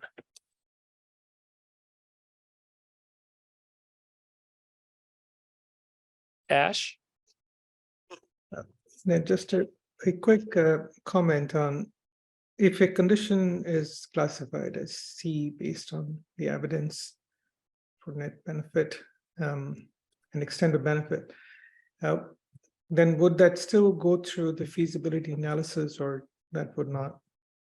Are these things happening in parallel, or is the first determination of the designation ABC? You know, Ash, it's an outstanding question, and one that the ad hoc top of the group that looked at the matrix discussed and didn't come to a conclusion.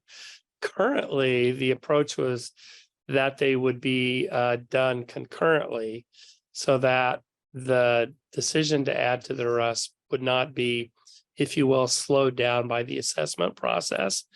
The issues that came up are that not knowing exactly how the testing will occur, not having all of the information, makes it more difficult for laboratories to engage in that assessment concurrently.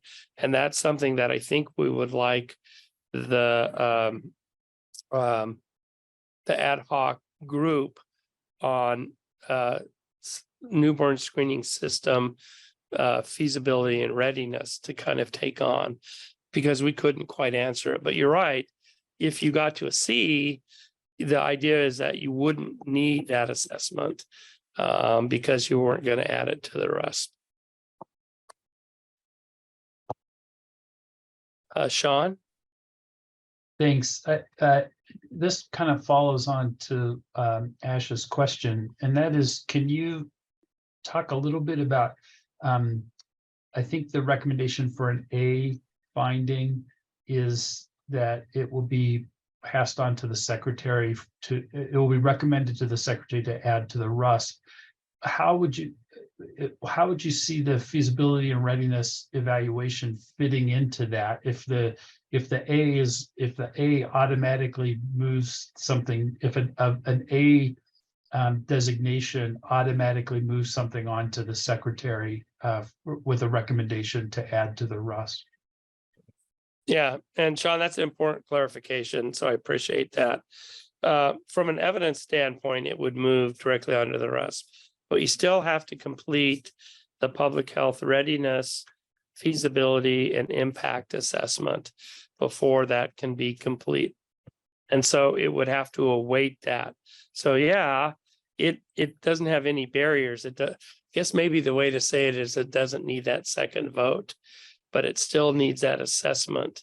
It is possible, and this came up in the discussion with the ad hoc working group, that the evidence would support an A recommendation, but that it might never be feasible or ready to do in state public health newborn screening systems. And so thinking about alternative approaches might be necessary. But you're right, that's kind of that was a nuance that we were, I will admit, I think we were so focused on the Bs. It's a good question. I appreciate it. Carla. Thank you for that presentation. This is just a bit of a minor tweak with respect to the questions, the proposed questions for assessment, especially related to costs. Perhaps instead of saying the current estimate of the total cost, maybe you could include a range of estimates as opposed to the best current, since it really depends on the general approach. I know that's a nuance, but it might be a little helpful instead of looking at absolutes. I really appreciate that comment, Carla, because that's what I was trying to get at with the range, and maybe I was too hopeful about there being a point estimate. But the idea is we will recognize that there's a range, and it's less a range in terms of a statistical range, like an average with dispersion assessment, but more what do we think, given what we know or we can assess, or the assumptions we can make would be the lowest end of the range, as well as what might be at the highest end of the range.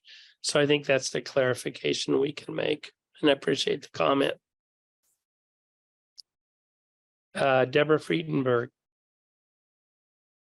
Hi, morning. Apologize for the noise. I've got roofers on the roof. So I think that the feasibility assessment criteria have been laid out and assessed pretty well for the laboratory component, but I still don't think that we have an adequate assessment both for the follow-up and the clinical portion of this in terms of what would we be assessing and what questions really need to be answered within those two components of the newborn screening system. I couldn't agree with you more, Deborah, and I appreciate your comment. And I tried to put all the words in there.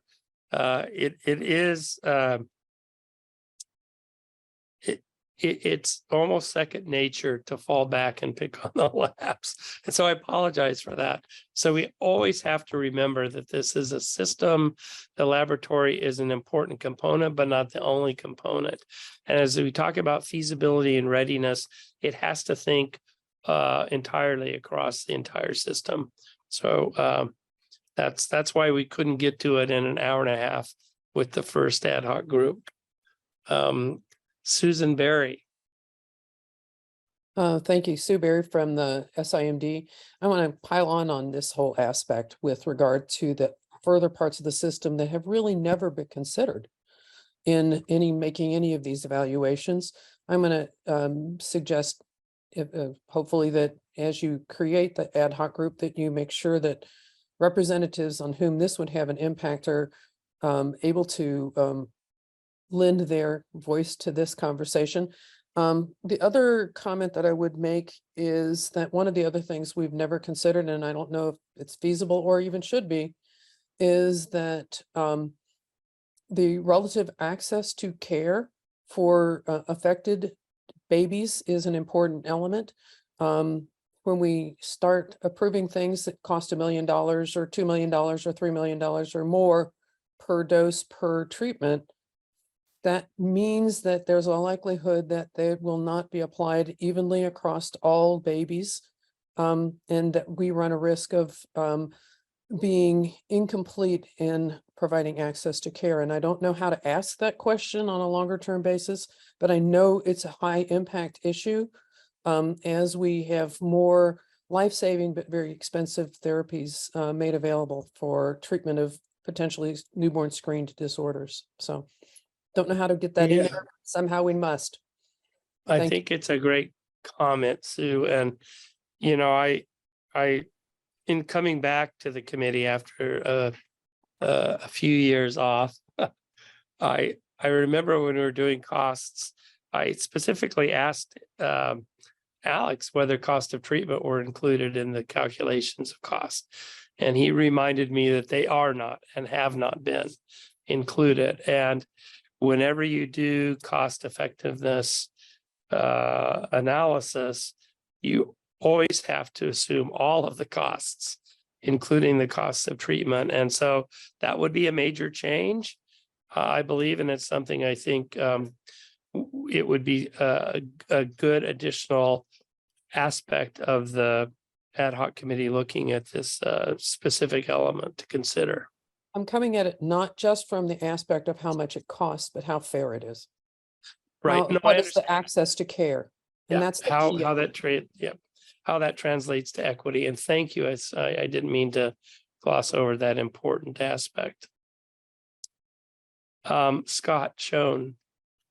Thanks, Ned. Scott Schoen, Org Rep ASTO. So just two real points. One, every time I look at the proposed designation, revised designations, I find something else I want to comment on. And I wanted to just highlight that, you know, the proposed C says conditions with C designation will not be forwarded to the secretary. And I says will not be forwarded to the secretary, but evidence gaps will be identified and shared with nominators. I think it's important that no matter if nothing moves forward, I think the communication piece, regardless, needs to be highlighted and part of it. So C and I don't know that why wouldn't we share opportunities for improvement of a C? And I think that's not having participated in the ad hoc group, I don't think that was intentional, but now that I see it, I do think it's probably important.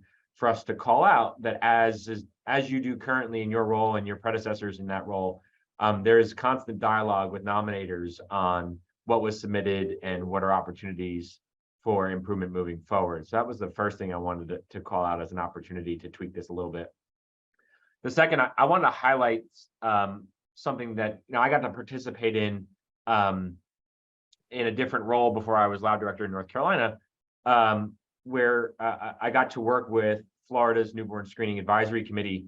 Florida passed a law several years ago that after a condition was added to the RUSP, their advisory committee had a timeline to review that condition and recommend or not adding it to the state's mandated panel. And they developed a process and contracted with a group to look at basically do a review of their system with respect to readiness for addition of the condition. And that included interviews with a variety of clinical practices and specialists identified as part of the advisory committee's evidence review, Alex's work, but also through key informant interviews based within the state.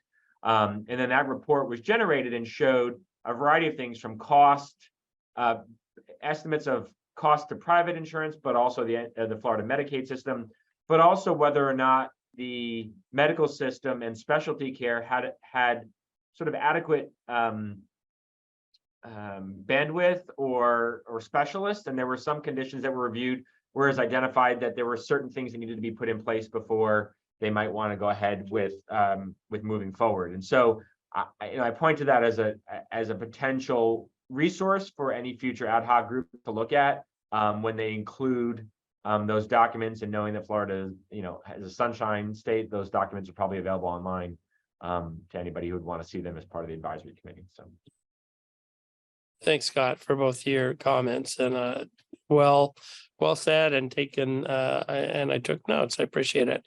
Bob, you have the last statement before lunch today. So, yay! Two things. One is although I agree with it's Bob Ostrander, AAFE org rep. Well, I agree with Scott that certainly for both the C's and the I's, we should get back to the nominators.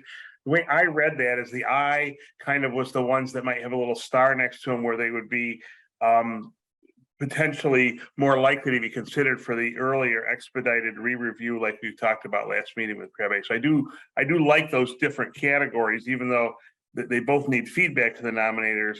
I think the I says these are conditions where we had enough uncertainty that with a little more evidence, we might want to do an expedited re-review and not have to give them a new application process. So I like those segments, and you can flesh them out however you like. My other comment quickly is to tag on to what Sue Berry said. I think the DEIJ aspect of expensive conditions could cut both ways.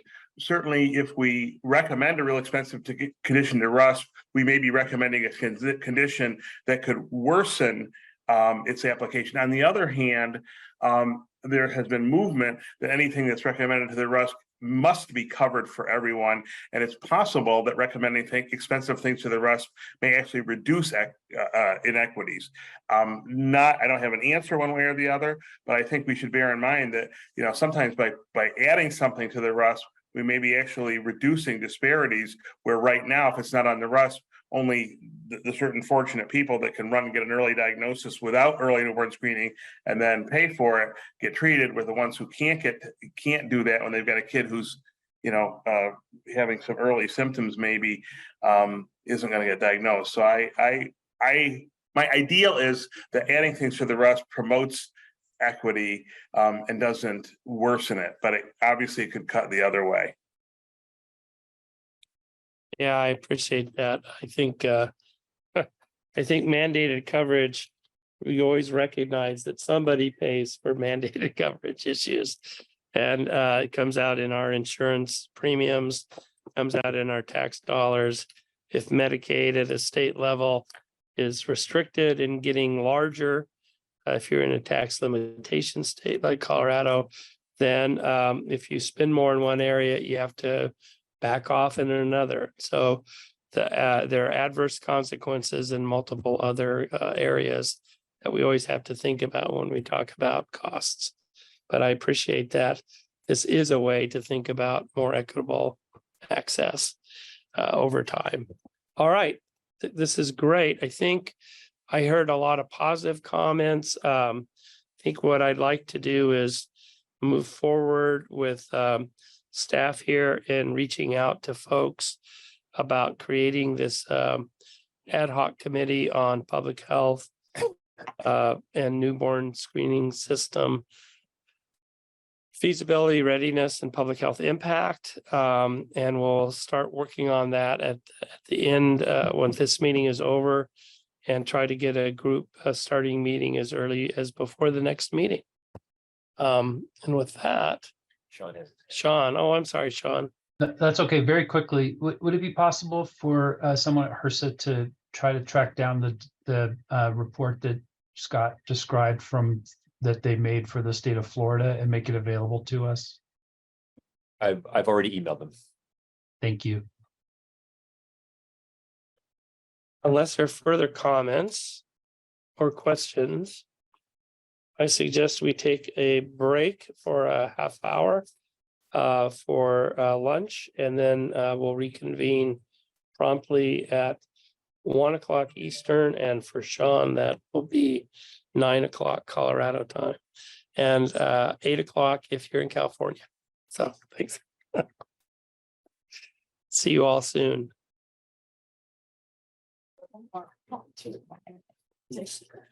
I still need my history.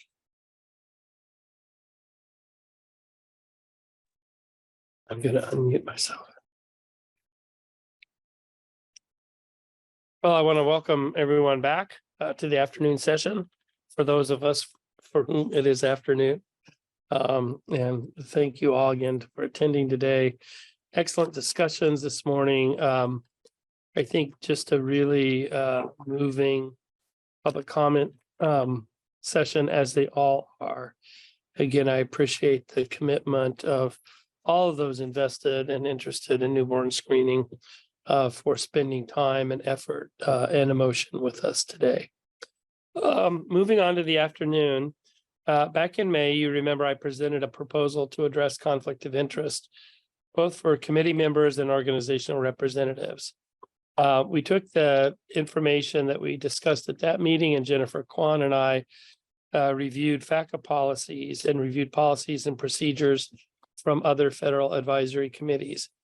Dr. Kwan will now present on proposed recommendations for how the advisory committee should handle conflicts of interest assessment moving forward.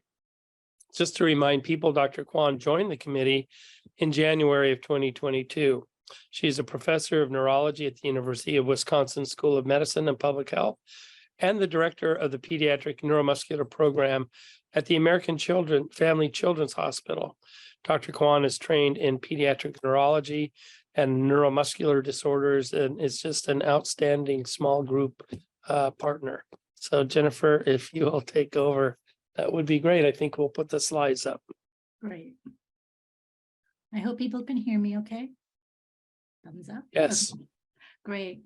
So earlier, Natasha apologized for having very text-dense slides. I don't think you've seen anything yet until you get into this presentation. But it is, next slide, please. So, next slide, please.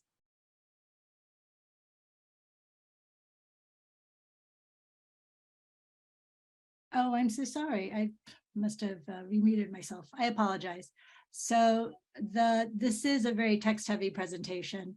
So in terms of reviewing the conflicts of interest, I think that there was a desire to make sure that all of the committee members' potential conflicts were transparent to the public. Our processes are designed to assure that decisions are based on evidence, and because we all have varying degrees of interest and passion about newborn screening or the disorders being discussed, those interests need to be made public. As the conflict of interest processes have become more complex over the past decade, we want to assure that decision makers in these settings base their votes on evidence free from other influences. And after review of methods from different groups, as Ned said, we decided to model our processes or our proposed processes after the CDC's Community Preventative Services Task Force. Next slide, please. So the proposal is this: prior to a meeting, all voting members will review the topics to be voted on and complete a disclosure form that covers financial conflicts of interest, potential business and professional COI, and potential intellectual conflicts. HRSA staff and the advisory committee chair will review these statements and decide whether the member should have restricted participation. If a restriction is being considered, the chair and staff will schedule a call with the member to discuss the potential conflict. And please note that disclosure and actions, meaning decision on restrictions, are separate. A disclosure may not lead to a restriction. And the potential restriction decisions are that there be no restriction and no public disclosure, no restrictions, but with public disclosure of the issue done by the chair in opening comments, participation in discussion, but restriction from voting announced by the chair in opening comments, and recusal and restriction from all parts of the topic presentation and discussion, including the committee member leaving the room or the remote meeting. And this will also be announced in the opening comments. Next slide, please. So the first conflict are financial interests, and this was the primary emphasis of the COI forms that we filled out when we joined the committee. These financial conflicts of interest refer to investment. Jennifer? Yes. I'm sorry, we're one slide behind, so we're looking at the possible restrictions slide. Okay, sorry. And now we're on the financial interest slide. I'm sorry. I think I have something I was reading from and I wasn't looking at the slide itself. I apologize. Okay, I think we're good. Okay, so so what constitutes a financial interest refers to investments or interests in entities that could influence or give the appearance of influencing the outcome of a decision. So entities could be individuals, organizations, and corporations, or other groups with established or future business in the matter of decision. A relevant financial interest, and that will be listed on the next slide, is a situation in which a committee member has the potential for direct or indirect financial gain or loss related to the recommendation vote. And members should also disclose financial relationships for themselves, their spouse, or significant other, and dependent children. The cutoff is $1,000 or greater for the previous year. Next slide. So financial interests include ownership of individual stocks or other significant proprietary interests or investments in a third party that could be affected by a decision. Having employment, an independent contract or a consulting relationship or other contractual arrangement, whether written or unwritten, with an entity that could be financially or reputationally affected by a decision, receiving patents, royalties, or licensing fees from a proprietary or private business entity, receiving a research grant awarded to you as an individual or a primary investigator, co-investigator, consultant, or subcontractor from a proprietary or private business entity or corporate foundation. And this does not include federal or nonprofit research grants. Next slide, please. The financial interests also include receiving compensation for participation on the governing board or advisory council of a proprietary private business entity or any other entity, including nonprofits. Participating in a speakers bureau, receiving honoraria, travel, or gifts from a proprietary private business entity, and receiving payment as an expert witness in a trial or legal setting for either the plaintiff or the defendant associated with such a proprietary private business entity. and receiving compensation for services by parties having a financial interest. So those are, I think, fairly clear in terms of the financial interests. Next slide. I think a little murkier are potential business and professional interests, which many of us have with entities or stakeholders related to newborn screening. So business or professional conflicts of interest refer to relationships or activities not otherwise disclosed as financial that could influence or give the appearance of influencing the advisory committee decision. Again, examples are listed on the next slide, but it's essentially a situation in which a committee member has the potential for business or professional gain or loss related to the committee decision. And again, members should disclose their own business or professional relationships, as well as those of their spouse and of dependent children. Next slide, please. So examples are giving public comments and testimony, which includes serving as an expert witness made on behalf of a business or professional organization, having a leadership role in a professional organization, or I assume advocacy group, society, journal, or certification body, advocacy or policy positions on behalf of an entity. For this section, we would want you to disclose relationships with governmental organizations, non-governmental organizations, including nonprofits, private organizations, professional societies, and other organizations that you have reason to believe may benefit or be harmed by findings, and include serving in the following roles: board member, director, expert advisor, and other leadership positions, or having received grant funding. Next slide, please. The third category is potential intellectual interests, and it's recognized again that here there are likely to be numerous potential conflicts, again because of committee members' interests in rare disorders, often particular rare disorders, as well as newborn screening activities. Members are chosen for their national reputations on relevant issues, and their work may be sufficiently well known so that audiences might question the objectivity of the process if members are known to have taken leadership roles in discussion or even vote on topics. So a member may hold, as an example, a member may hold strong personal views on the effectiveness of particular interventions and may be unwilling to accept evidence to the contrary. The same holds true for people expressing a strong moral conviction that may influence the member's scientific opinions. Other examples are membership in a lobbying or advocacy organization, serving as an expert witness, public comments, or other indication of strongly held beliefs, and intellectual property rights, including books, journals, etc. Next slide. For our organizational representatives, we recognize that they should not be held to the same standard as voting members. They are appointed to represent interests that include advocacy interests of their own society, for example. However, while organizational representatives should not have COI-related restrictions, they have special status and access to participation in committee discussion. So the proposal is that organizational representatives should annually disclose whether they receive funding from private or proprietary businesses, and include in that disclosure how much and what percentage of their operating budget, if relevant, such funding represents. And this information should be made available to committee members.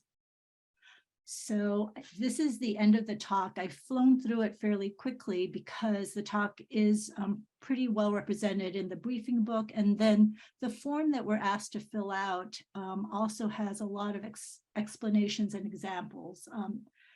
And so should be relatively straightforward. So I would say we're open for comments and questions.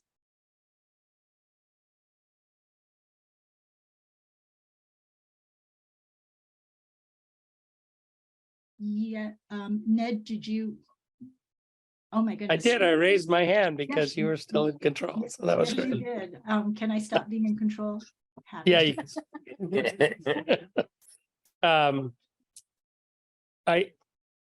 as we went through, especially the last two things for professional and business interests, I just wanted to step back in and say,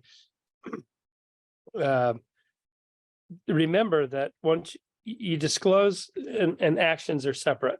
And so you might have something that you identified as a potential intellectual interest, and that you tell us about it, and working with staff, we could say, yep, but we're not concerned about that. So there's no action taken. If we had any questions, we would call and have a question with you before dialogue, before making any decisions about a potential action. So I think that separation, disclosure, and action is really important.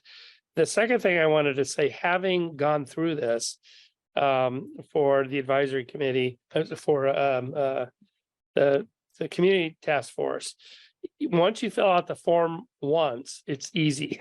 So then you only have to see whether or not the topic in the upcoming meeting would make you change anything or add anything. And so while it might be a little tough the first time, just like the OGE 450, which we all know and love, it will come back to you completed the way it was the last time you did it, and you just have to say, are there any changes?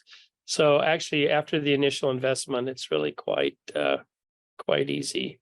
So those were just some things I wanted to add before we opened it up. And the first person I see is Sean McCandless. Thank you. Thank you all for your hard work on this important issue. Sean McCandless, I'm a committee member. Two questions or points. The first is a point. I think that we talk about conflict of interest, but I think there's also a really important transparency issue that we need to address about duality of interest, because I think all of it, you allude to the point that all of us are on this committee because we bring some expertise and some experience and maybe even represent particular points of view that are going to impact some of the decision making. And so what it seems really important to me that we have a mechanism for allowing people to know what the duality of interest that an individual might have are, whether or not they actually rise to the level of a conflict of interest that could lead to them stepping out. So I think there's value in distinguishing duality of interest, which is present all the time, and a conflict of interest, which raises a higher level of concern and need to be addressed, potentially, as you say, with some negotiation around what the impact of that would be on discussion. So I guess the question there is there a discussion of including some statement about duality of interest? And then the second question, and I'll mute myself, is there any reason to think about applying this to the evidence review group and the expert panels that we employ as well? So can I address the duality question? And Ned, correct me if I have the spirit of this wrong. I think, Sean, we recognize that we all bring that duality. I think part of this process is to make maybe the public aware that we're aware of this potential appearance of conflict. And that this is, so we're not necessarily calling ourselves out as saying, this is a conflict, this is a conflict. We're sort of saying, this is an activity that I participate in. It's maybe well known that I participate in this activity. I am going to share this and explain why I don't think it represents a conflict. So I think that that may address part of the duality question. And in terms of the evidence review, I think I'm going to not answer that, and I'll let Ned chime in for those answers. Yeah, it's a great question. And I do think that I would like to circle back around with staff and then the lawyers at HRSA, because I agree, Sean. I think if you're participating in helping the evidence review group make decisions, around the presentation of the evidence, the strength of the evidence, the certainty of the evidence. I think understanding and revealing conflicts to be transparent for that process will be important, but we haven't actually talked about that, and we wouldn't need to do it for committee members and any org reps that are included, but we would have to do it for other subject matter experts. So can I get back to you on that one? Okay. Ash? So just reviewing the materials ahead of time, I think my thought was that is there a slight shift on who determines that there's a conflict? So I think we're getting used to the model currently where, or any societies that we are part of, or we have to be a CME or deliver even a lecture, we asked to submit not things that are relevant to the topic being discussed, but give them everything, any research related or other financial conflicts. And then the organization reviews it and gets back to it. And I think that this is what we have done in the past in this committee too.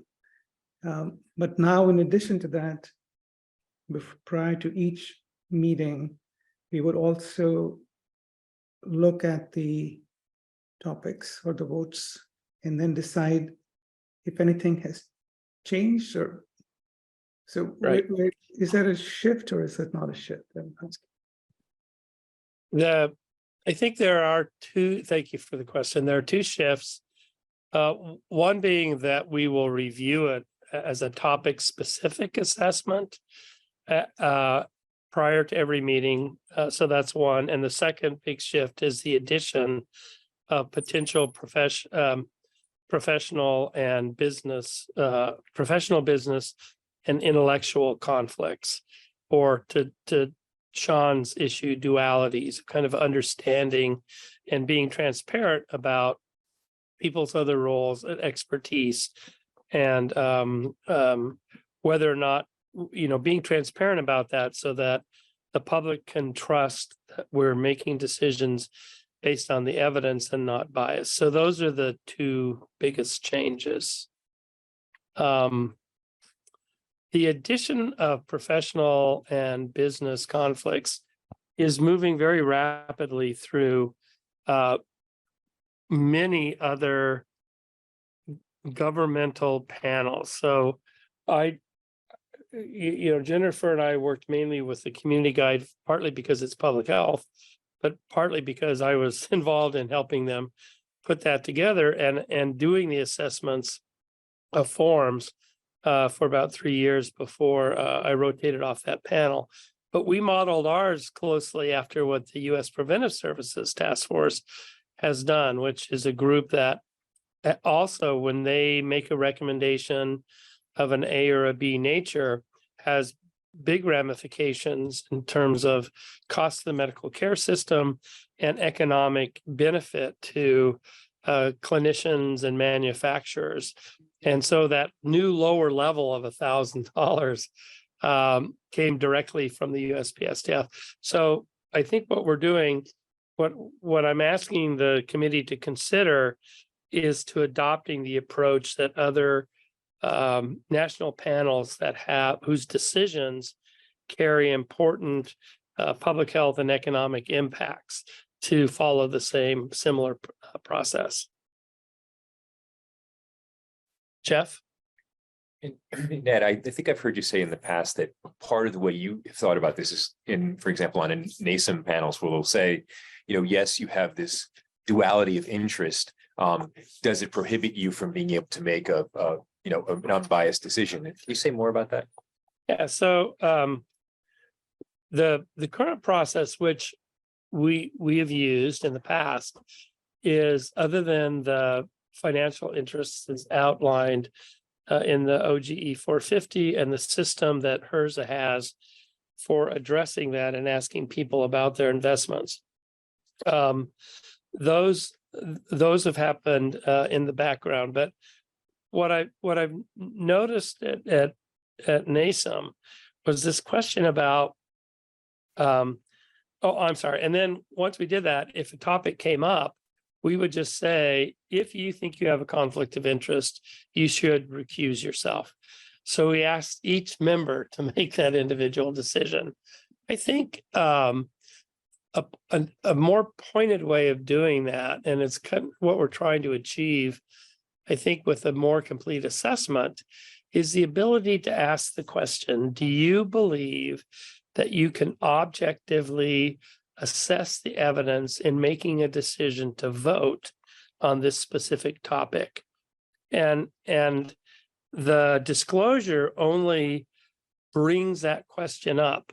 And then ultimately, I think the staff and the chair talking to the individual member have to make that decision about, I think maybe you're conflicted here and perhaps you shouldn't vote on the topic, versus what happens most often is we need your expertise as long as you believe you can be objective, non-biased, and even if the evidence didn't support your current view, be able to vote one way or the other, either for or against a topic or another vote that would be free of your, personal biases or professional and intellectual interests.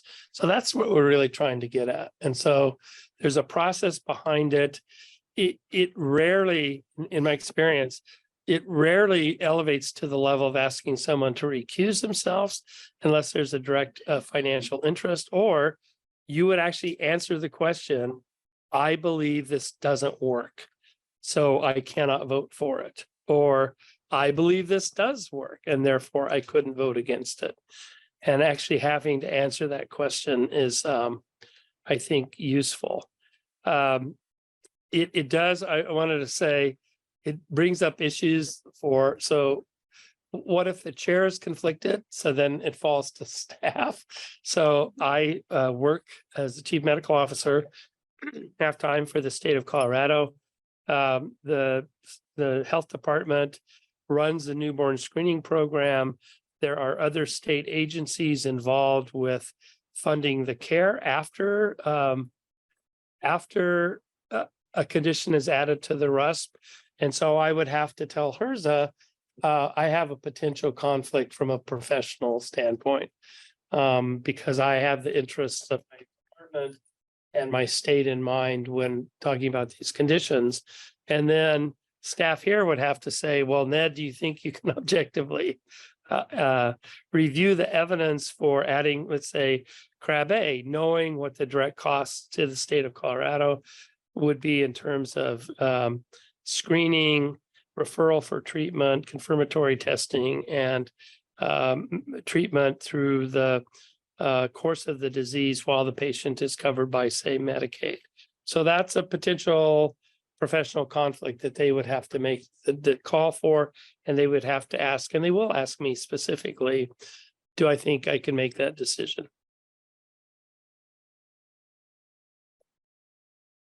Sue Berry. Sue Berry from the SIMD. I noticed that with regard to organizational reps, there was a comment about a % of budget or something like that. I presume that means the organization's budget. Yes. In that, and that makes sense and is understandable. The organizational representatives come with their own things that would be potentially conflicts that aren't necessarily related to their organizational representation. Is there a way to think a little bit about that, or consider that as a concern? I think that is a potential that we need to recognize in some way. I'm not sure exactly how to do that, because we're not just speaking for our representative, we're speaking for ourselves. We're speaking for our organizations, and that's the primary reason we're here, but we have our own agendas and biases as well. Oh, I appreciate that comment, Sue. And so the issue would be disclosure only, because we aren't, there aren't actions that are associated with organizational reps because you're not taking votes, you're just participating. But I guess I would throw that open to the rest of the group and say, do we want additional disclosures for organizational representatives where they could talk about their potential financial, professional, business, and intellectual conflicts, or I like Sean's word, dualities. So while you're thinking about that, trying to think, you think about how to work that, I'd like to turn to Natasha. Thank you, Natasha Bonham, org rep. Can you speak a bit to when, I think this is maybe slide 5 or so, when speaking about financial interest and receiving research grants, that federal grants and nonprofit research grants were excluded from that? Just a little bit about why those are not included in the list. Is there something special or particular about them, or about proprietary and private business grants? Just yes. So great question. It's almost like you were in previous rooms. This is a point that was discussed actually quite a bit at both the USPSTF and the community guide. And the agreement was made that because federal grants are peer reviewed with a very transparent, maybe not transparent, but a very well-defined process about how they're reviewed within the confines of the RFP that gave rise to the federal grants, that they were less likely, and oh, by the way, there are grants that are given to an institution, not an individual, that the feeling of the researchers were that these shouldn't count as conflicts of interest, whereas if a pharmaceutical company, for example, or a device company, or some other group gave you a grant, that it's different in that there's a proprietary interest in how those grants, how those projects come out. Often, if a grant is given by a business and it is found to not be effective, those results might not even be reported because it's not a federal grant. So there was that separation made, and I think at the end of the day, the leadership at CDC and the legal advisors to the agency agreed that federal grants didn't need to be included. Thank you. I think that's really helpful. And I think that's just maybe something to track, because I know sometimes in, every contract and every grant sometimes has fine print and fine lines. So that just may be something to, as you decide to implement this, to monitor that, especially on nonprofit side, since there are lots of different types of nonprofits, there are lots of different types of agencies, but I really appreciate the discussion. Thank you, Natasha. Bob? I just want to chime in on Suberi's comment again.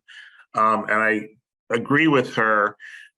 It looked to me like from your framework for the org reps that the main disclosure was going to be to the committee members.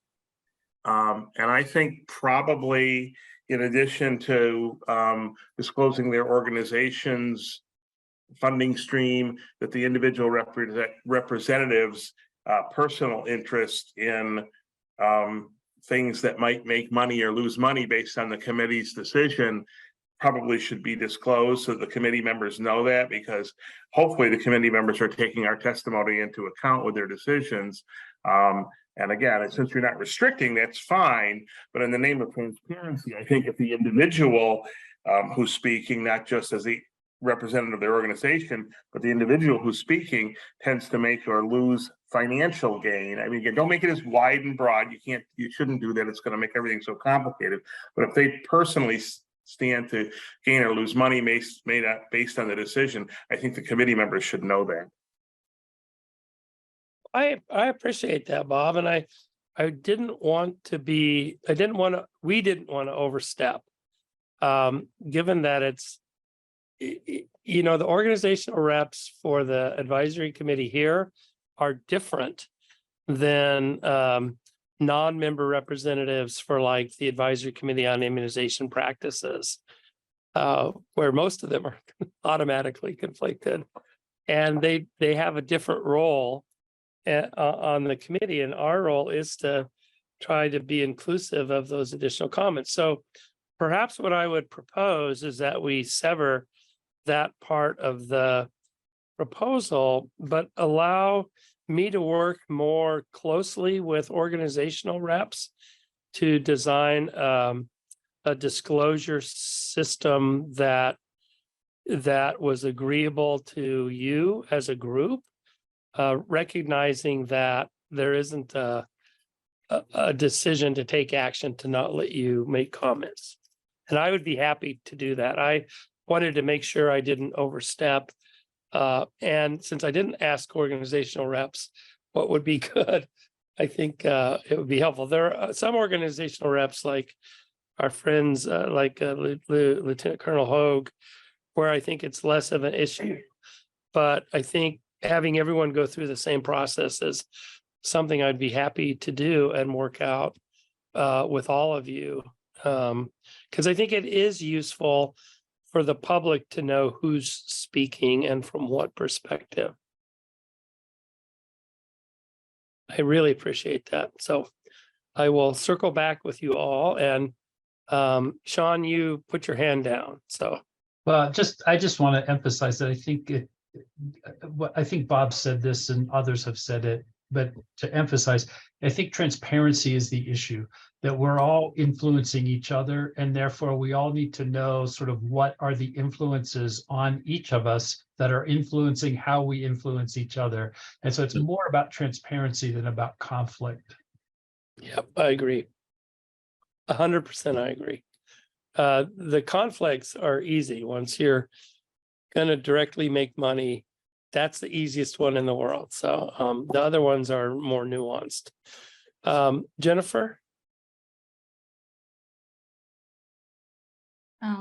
And just to follow up on that, I don't remember what form it was that I filled out, but there was also somebody at HRSA who looked at my CV and commented on what they thought was an omission on my conflict form. And I thought that was actually very helpful as well, because what I explained was that MDA and PPMD do give my institution money as part of being a certified center, a certified MDA and also PPMD center. And that would look unusual if it weren't for the fact that it's pretty much a universal practice. Most pediatric neuromuscular programs of a certain size get both MDA and PPMD funding for their multidisciplinary clinic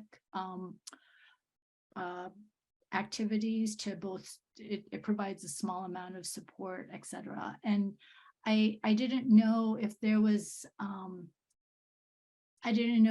going to be any comparison for gaps in the CV. I don't even know who did that, but it was an interesting thing to be presented with, because I hadn't even really thought about that as a potential conflict, because it's just so much of how we practice. Yeah, great comment and question. So the CPSDF does require an updated CV every year. I did not include that because I honestly was a little worried about HRSA staff reviewing 15 CVs on an annual basis, looking for the margins of where funding might come from. So it was a specific omission at least at this time. I do think, or I don't know, whether beyond the initial CV, whether the annual OGE process asks for another CV, because I don't, yeah, we don't, we just do it at the onset. I think even the CPSTF decided to do it every 2 years because we felt that you had to keep your CV up to date at least every 2 years for most institutions. I'm wondering if we could consider that as something we could look at a later date. Deborah. I was just going to comment that in the organizational reps, those of us that are representing larger entities with multiple interests, I do not know everything the AAP does and where their funding comes from and where it's going to. Not that I expect to, nor do I want to be quite honest. But I could not, make a statement that the AAP has no interest in that because I don't know exactly, where their funding comes from, and there are large parts of it that I know nothing about. I mean, I know this little area, but that's pretty much it. And so, I mean, I'm sure you understand that with the larger organizations, there are multiple interests and multiple folks. Well, and there's always, I think the forms, I'm trying to remember, there's always this to the best of your knowledge. So what we want is like an earnest approach. To the best of your knowledge. And if you don't know, then you don't know. And the only places, just so people are aware of where fines have been levied and lawsuits have been filed, to my knowledge, have all been in the financial disclosure area. That's where, and so I'm telling you all as individuals, as academicians, as people that work in the field, it actually is a good idea to be as explicit and complete as possible in listing potential financial interests, because there have been institutions and individuals who've been fined or gone to court because of that. And I only know that because whenever I start these dialogues, people drag all the up. So yes, to the best of your knowledge. Okay, thank you. Molly. Just a quick question. So the intention is that we would be filing these disclosures. Would those disclosures then be made public regardless of whether or not they result in an action? Right, great question. So at least the answer, so it's going to be a two-part answer. For committee members, the answer is no. So if one of the actions is it has to be disclosed publicly. So that would be a potential action. But most of these would be noted and no action, including disclosure, would occur. The idea is to try to keep the confidentiality about individuals and individuals like investments confidential. And so let's say, I don't know, you invested in one of the companies who's working hard to create new gene therapies for inheritable diseases. The fact that you are invested in them would be reported. The committee might choose to say, okay, you need to be recused from this. And the way it would be announced is Dr. Kalanj is being recused because of a financial interest. That's it. Okay, good. Yes, we do fully intend to keep the details about personal information confidential. What about disclosures that might not result in the need for a public announcement, like they, don't rise to the level of needing something like that, but they would the committee members have an interest in knowing what those are for everyone else on the committee? Yes, and the way that's been handled, and we've not a detail we've completely fleshed out, but that a conflict that didn't need to be publicly announced would be messaged to the rest of the committee. So in the CPSDF, which is not a FACA, there's a pre-meeting where all of those are discussed and presented. And then all we do in public is say, these were discussed and no actions were taken. Given the transparency required for a FACA, we haven't quite figured out how to do that yet. So that's something we need to go back to the lawyers to discuss. Great point. It's almost like you've been in this mess before. Natasha. Natasha Bonham, org rep. Two questions, if I can remember them. I guess one's a comment. For federal grants, there are some federal grants that do have the potential to lead to profit, such as through patenting and having those dollars go back to universities. I don't know if that is taken into consideration, since those patents probably go and the money, I'm not part of a university, but it would go back to either that same institution or center that the representative is there for. So I don't know if that came up in the discussions or it would. And then my question is, I don't know if on the other FACAs or committees, even if you don't report back out specifically why someone wasn't able to participate in a discussion, is there an annual disclosure or biannual, I don't know, of the reasons why, in terms of what, so not tied to a particular person, but an example of why someone wasn't able to participate in that discussion. Again, since the purpose of this is transparency out to the public, this is a space that a lot of people are fuzzy on. I wonder if any of the committees you've talked about have done that. Again, not to highlight the person, but just to show these are the types of conflicts or activities that have come up that the committee has had to adjust for. I don't know that groups have the second answer first. I don't know of any groups who've done that. Certainly one could talk about issues. I know that the CDC keeps all of those forms. And then the most they make public is conflicts were discussed and no actions were taken, or conflicts were discussed and an action was taken. So the details are not made public. The OGE 450 contents aren't made public either.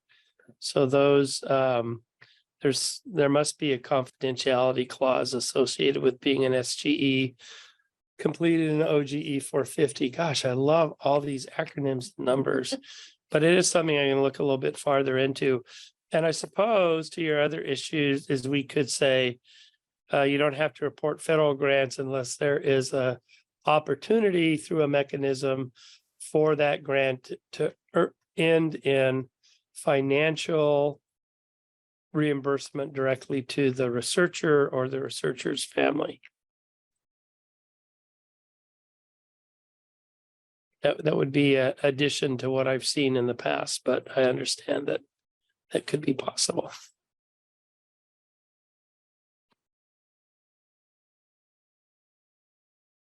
So my proposal to move us ahead, if we could, is to separate out the organizational representative part of the proposal, specifically add language around federal grants to say unless there is opportunity, the federal grant will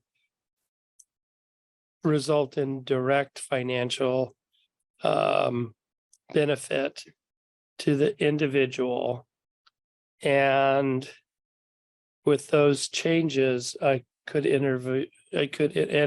adding perhaps the word duality to the duality and conflict of interest to capture that concept that Sean put forward. With those changes, is anyone willing to make a motion?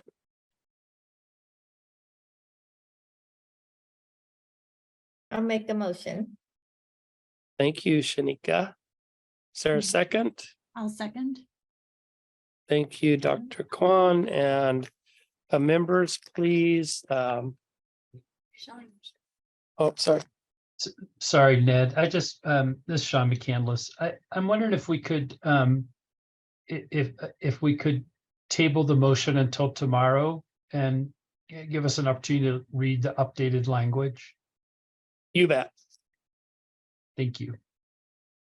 So as long as the nominator and second are okay with giving us a chance to make a change, that would be great. Yes. Okay. And I was just checking, I'm pretty sure that we put in the Federal Registry a notice that we would vote. For something different. Yeah, but Ah. it may not be the vote. Sorry. We're just checking real quick. I might have been wrong. I thought we had done that. Thought we had this We'll one. check for tomorrow. But we'll check in time for tomorrow. That'll be great.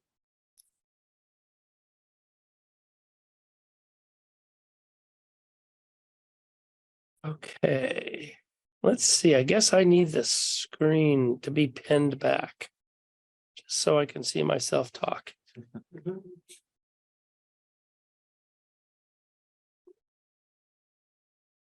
But I don't know how to do that.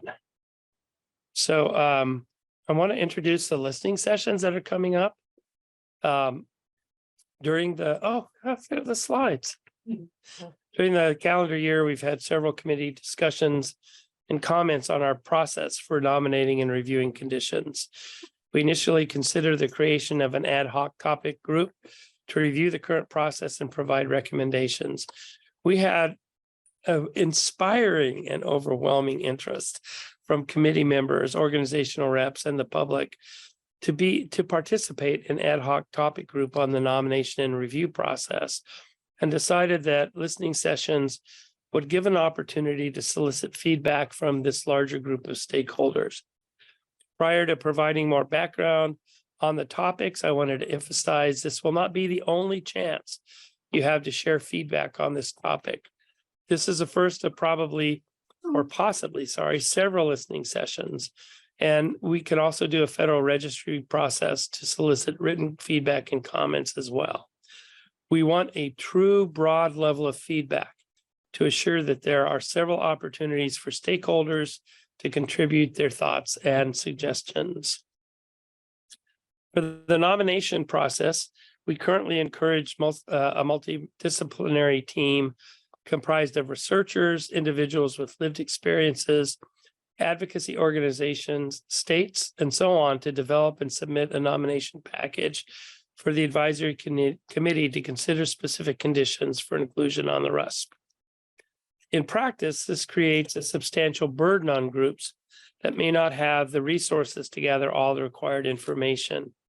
Furthermore, in the near future, with advances in genomic sequencing, new treatments, and other approaches, hundreds of conditions might be considered for universal screening.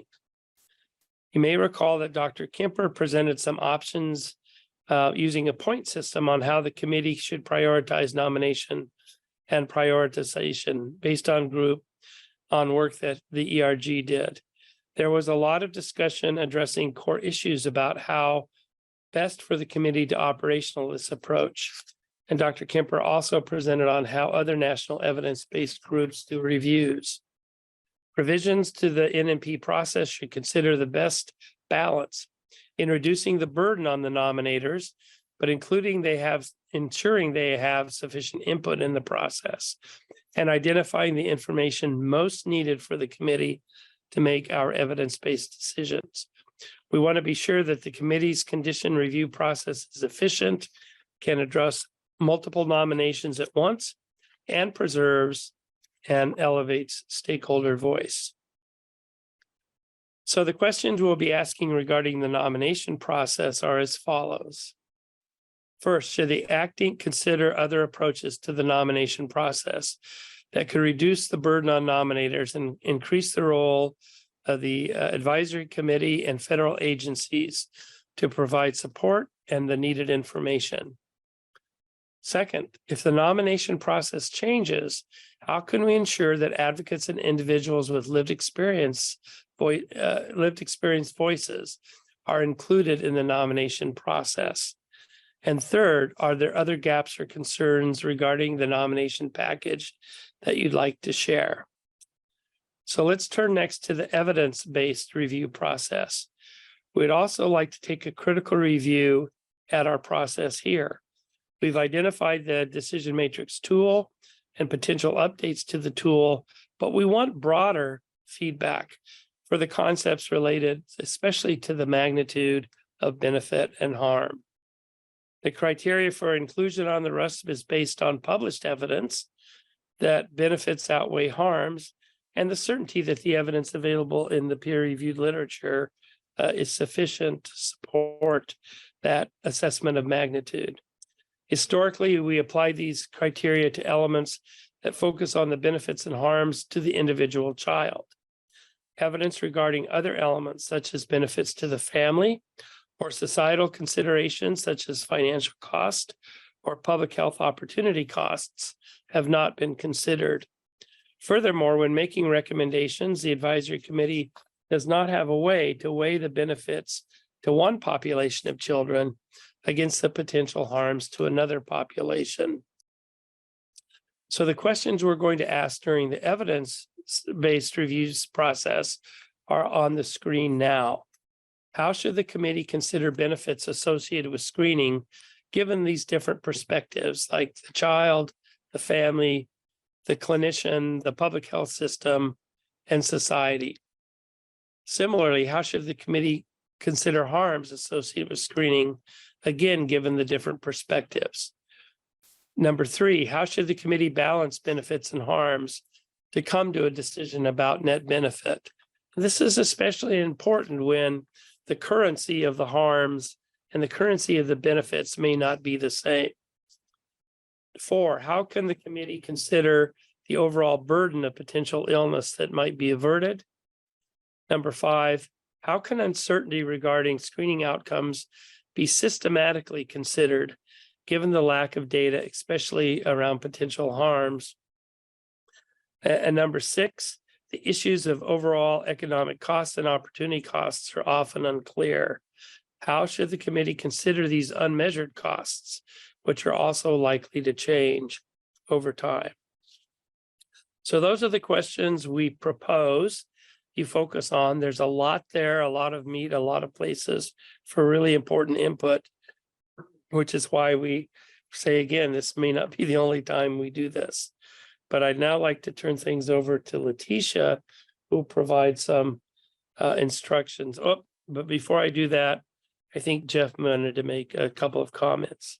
Yeah, just this is primarily for our advisory committee members and organizational rep members who are assigned to each of the listening groups. So just some quick instructions. Each of the listening groups will have a HRSA volunteer who is facilitating the discussion. They are not subject matter experts. Their job is just to facilitate the discussion and make sure that folks get a chance to participate. There may be times when your subject matter expertise may be necessary to ask qualifying questions. So your job is primarily in listening. These are listening sessions, but it may also be that if a comment comes from someone and you're not quite clear in what they mean, we would love for you to ask a clarifying question because you will be helping us report out tomorrow morning. Thank you. Now, Letitia, can you tell us how we're going to do this? Okay, I have the instructions. So next slide, please. When you all registered, many of you all selected a group, but we do understand that your feelings may have changed since then, and you may want to participate in a different group.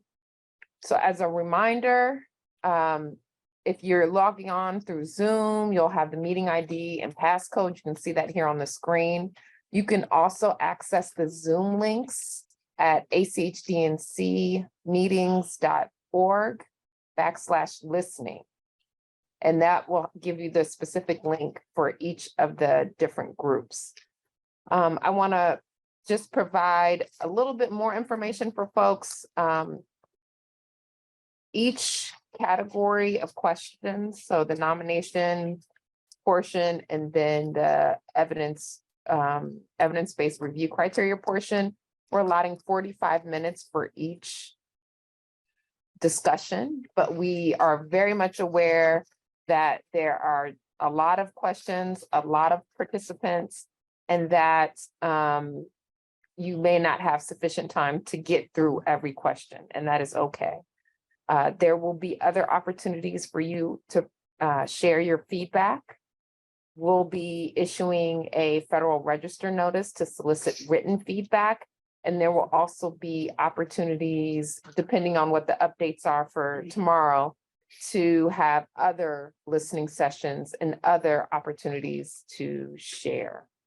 The rooms will be open in about 5 minutes, and the sessions will begin at 2:15 Eastern Standard Time. Thanks. And let me just thank you all ahead of time for your participation in these listening sessions. I know they're going to be of critical importance in how we move forward with the committee, our decision process. And we couldn't do it without this input. So with that, I'm going to close this combined session for all of us. And we're going to try to hop in and out of some of the separate groups. And then we'll definitely see you all tomorrow at 9:30 when we reconvene the entire group. So thank you. Right.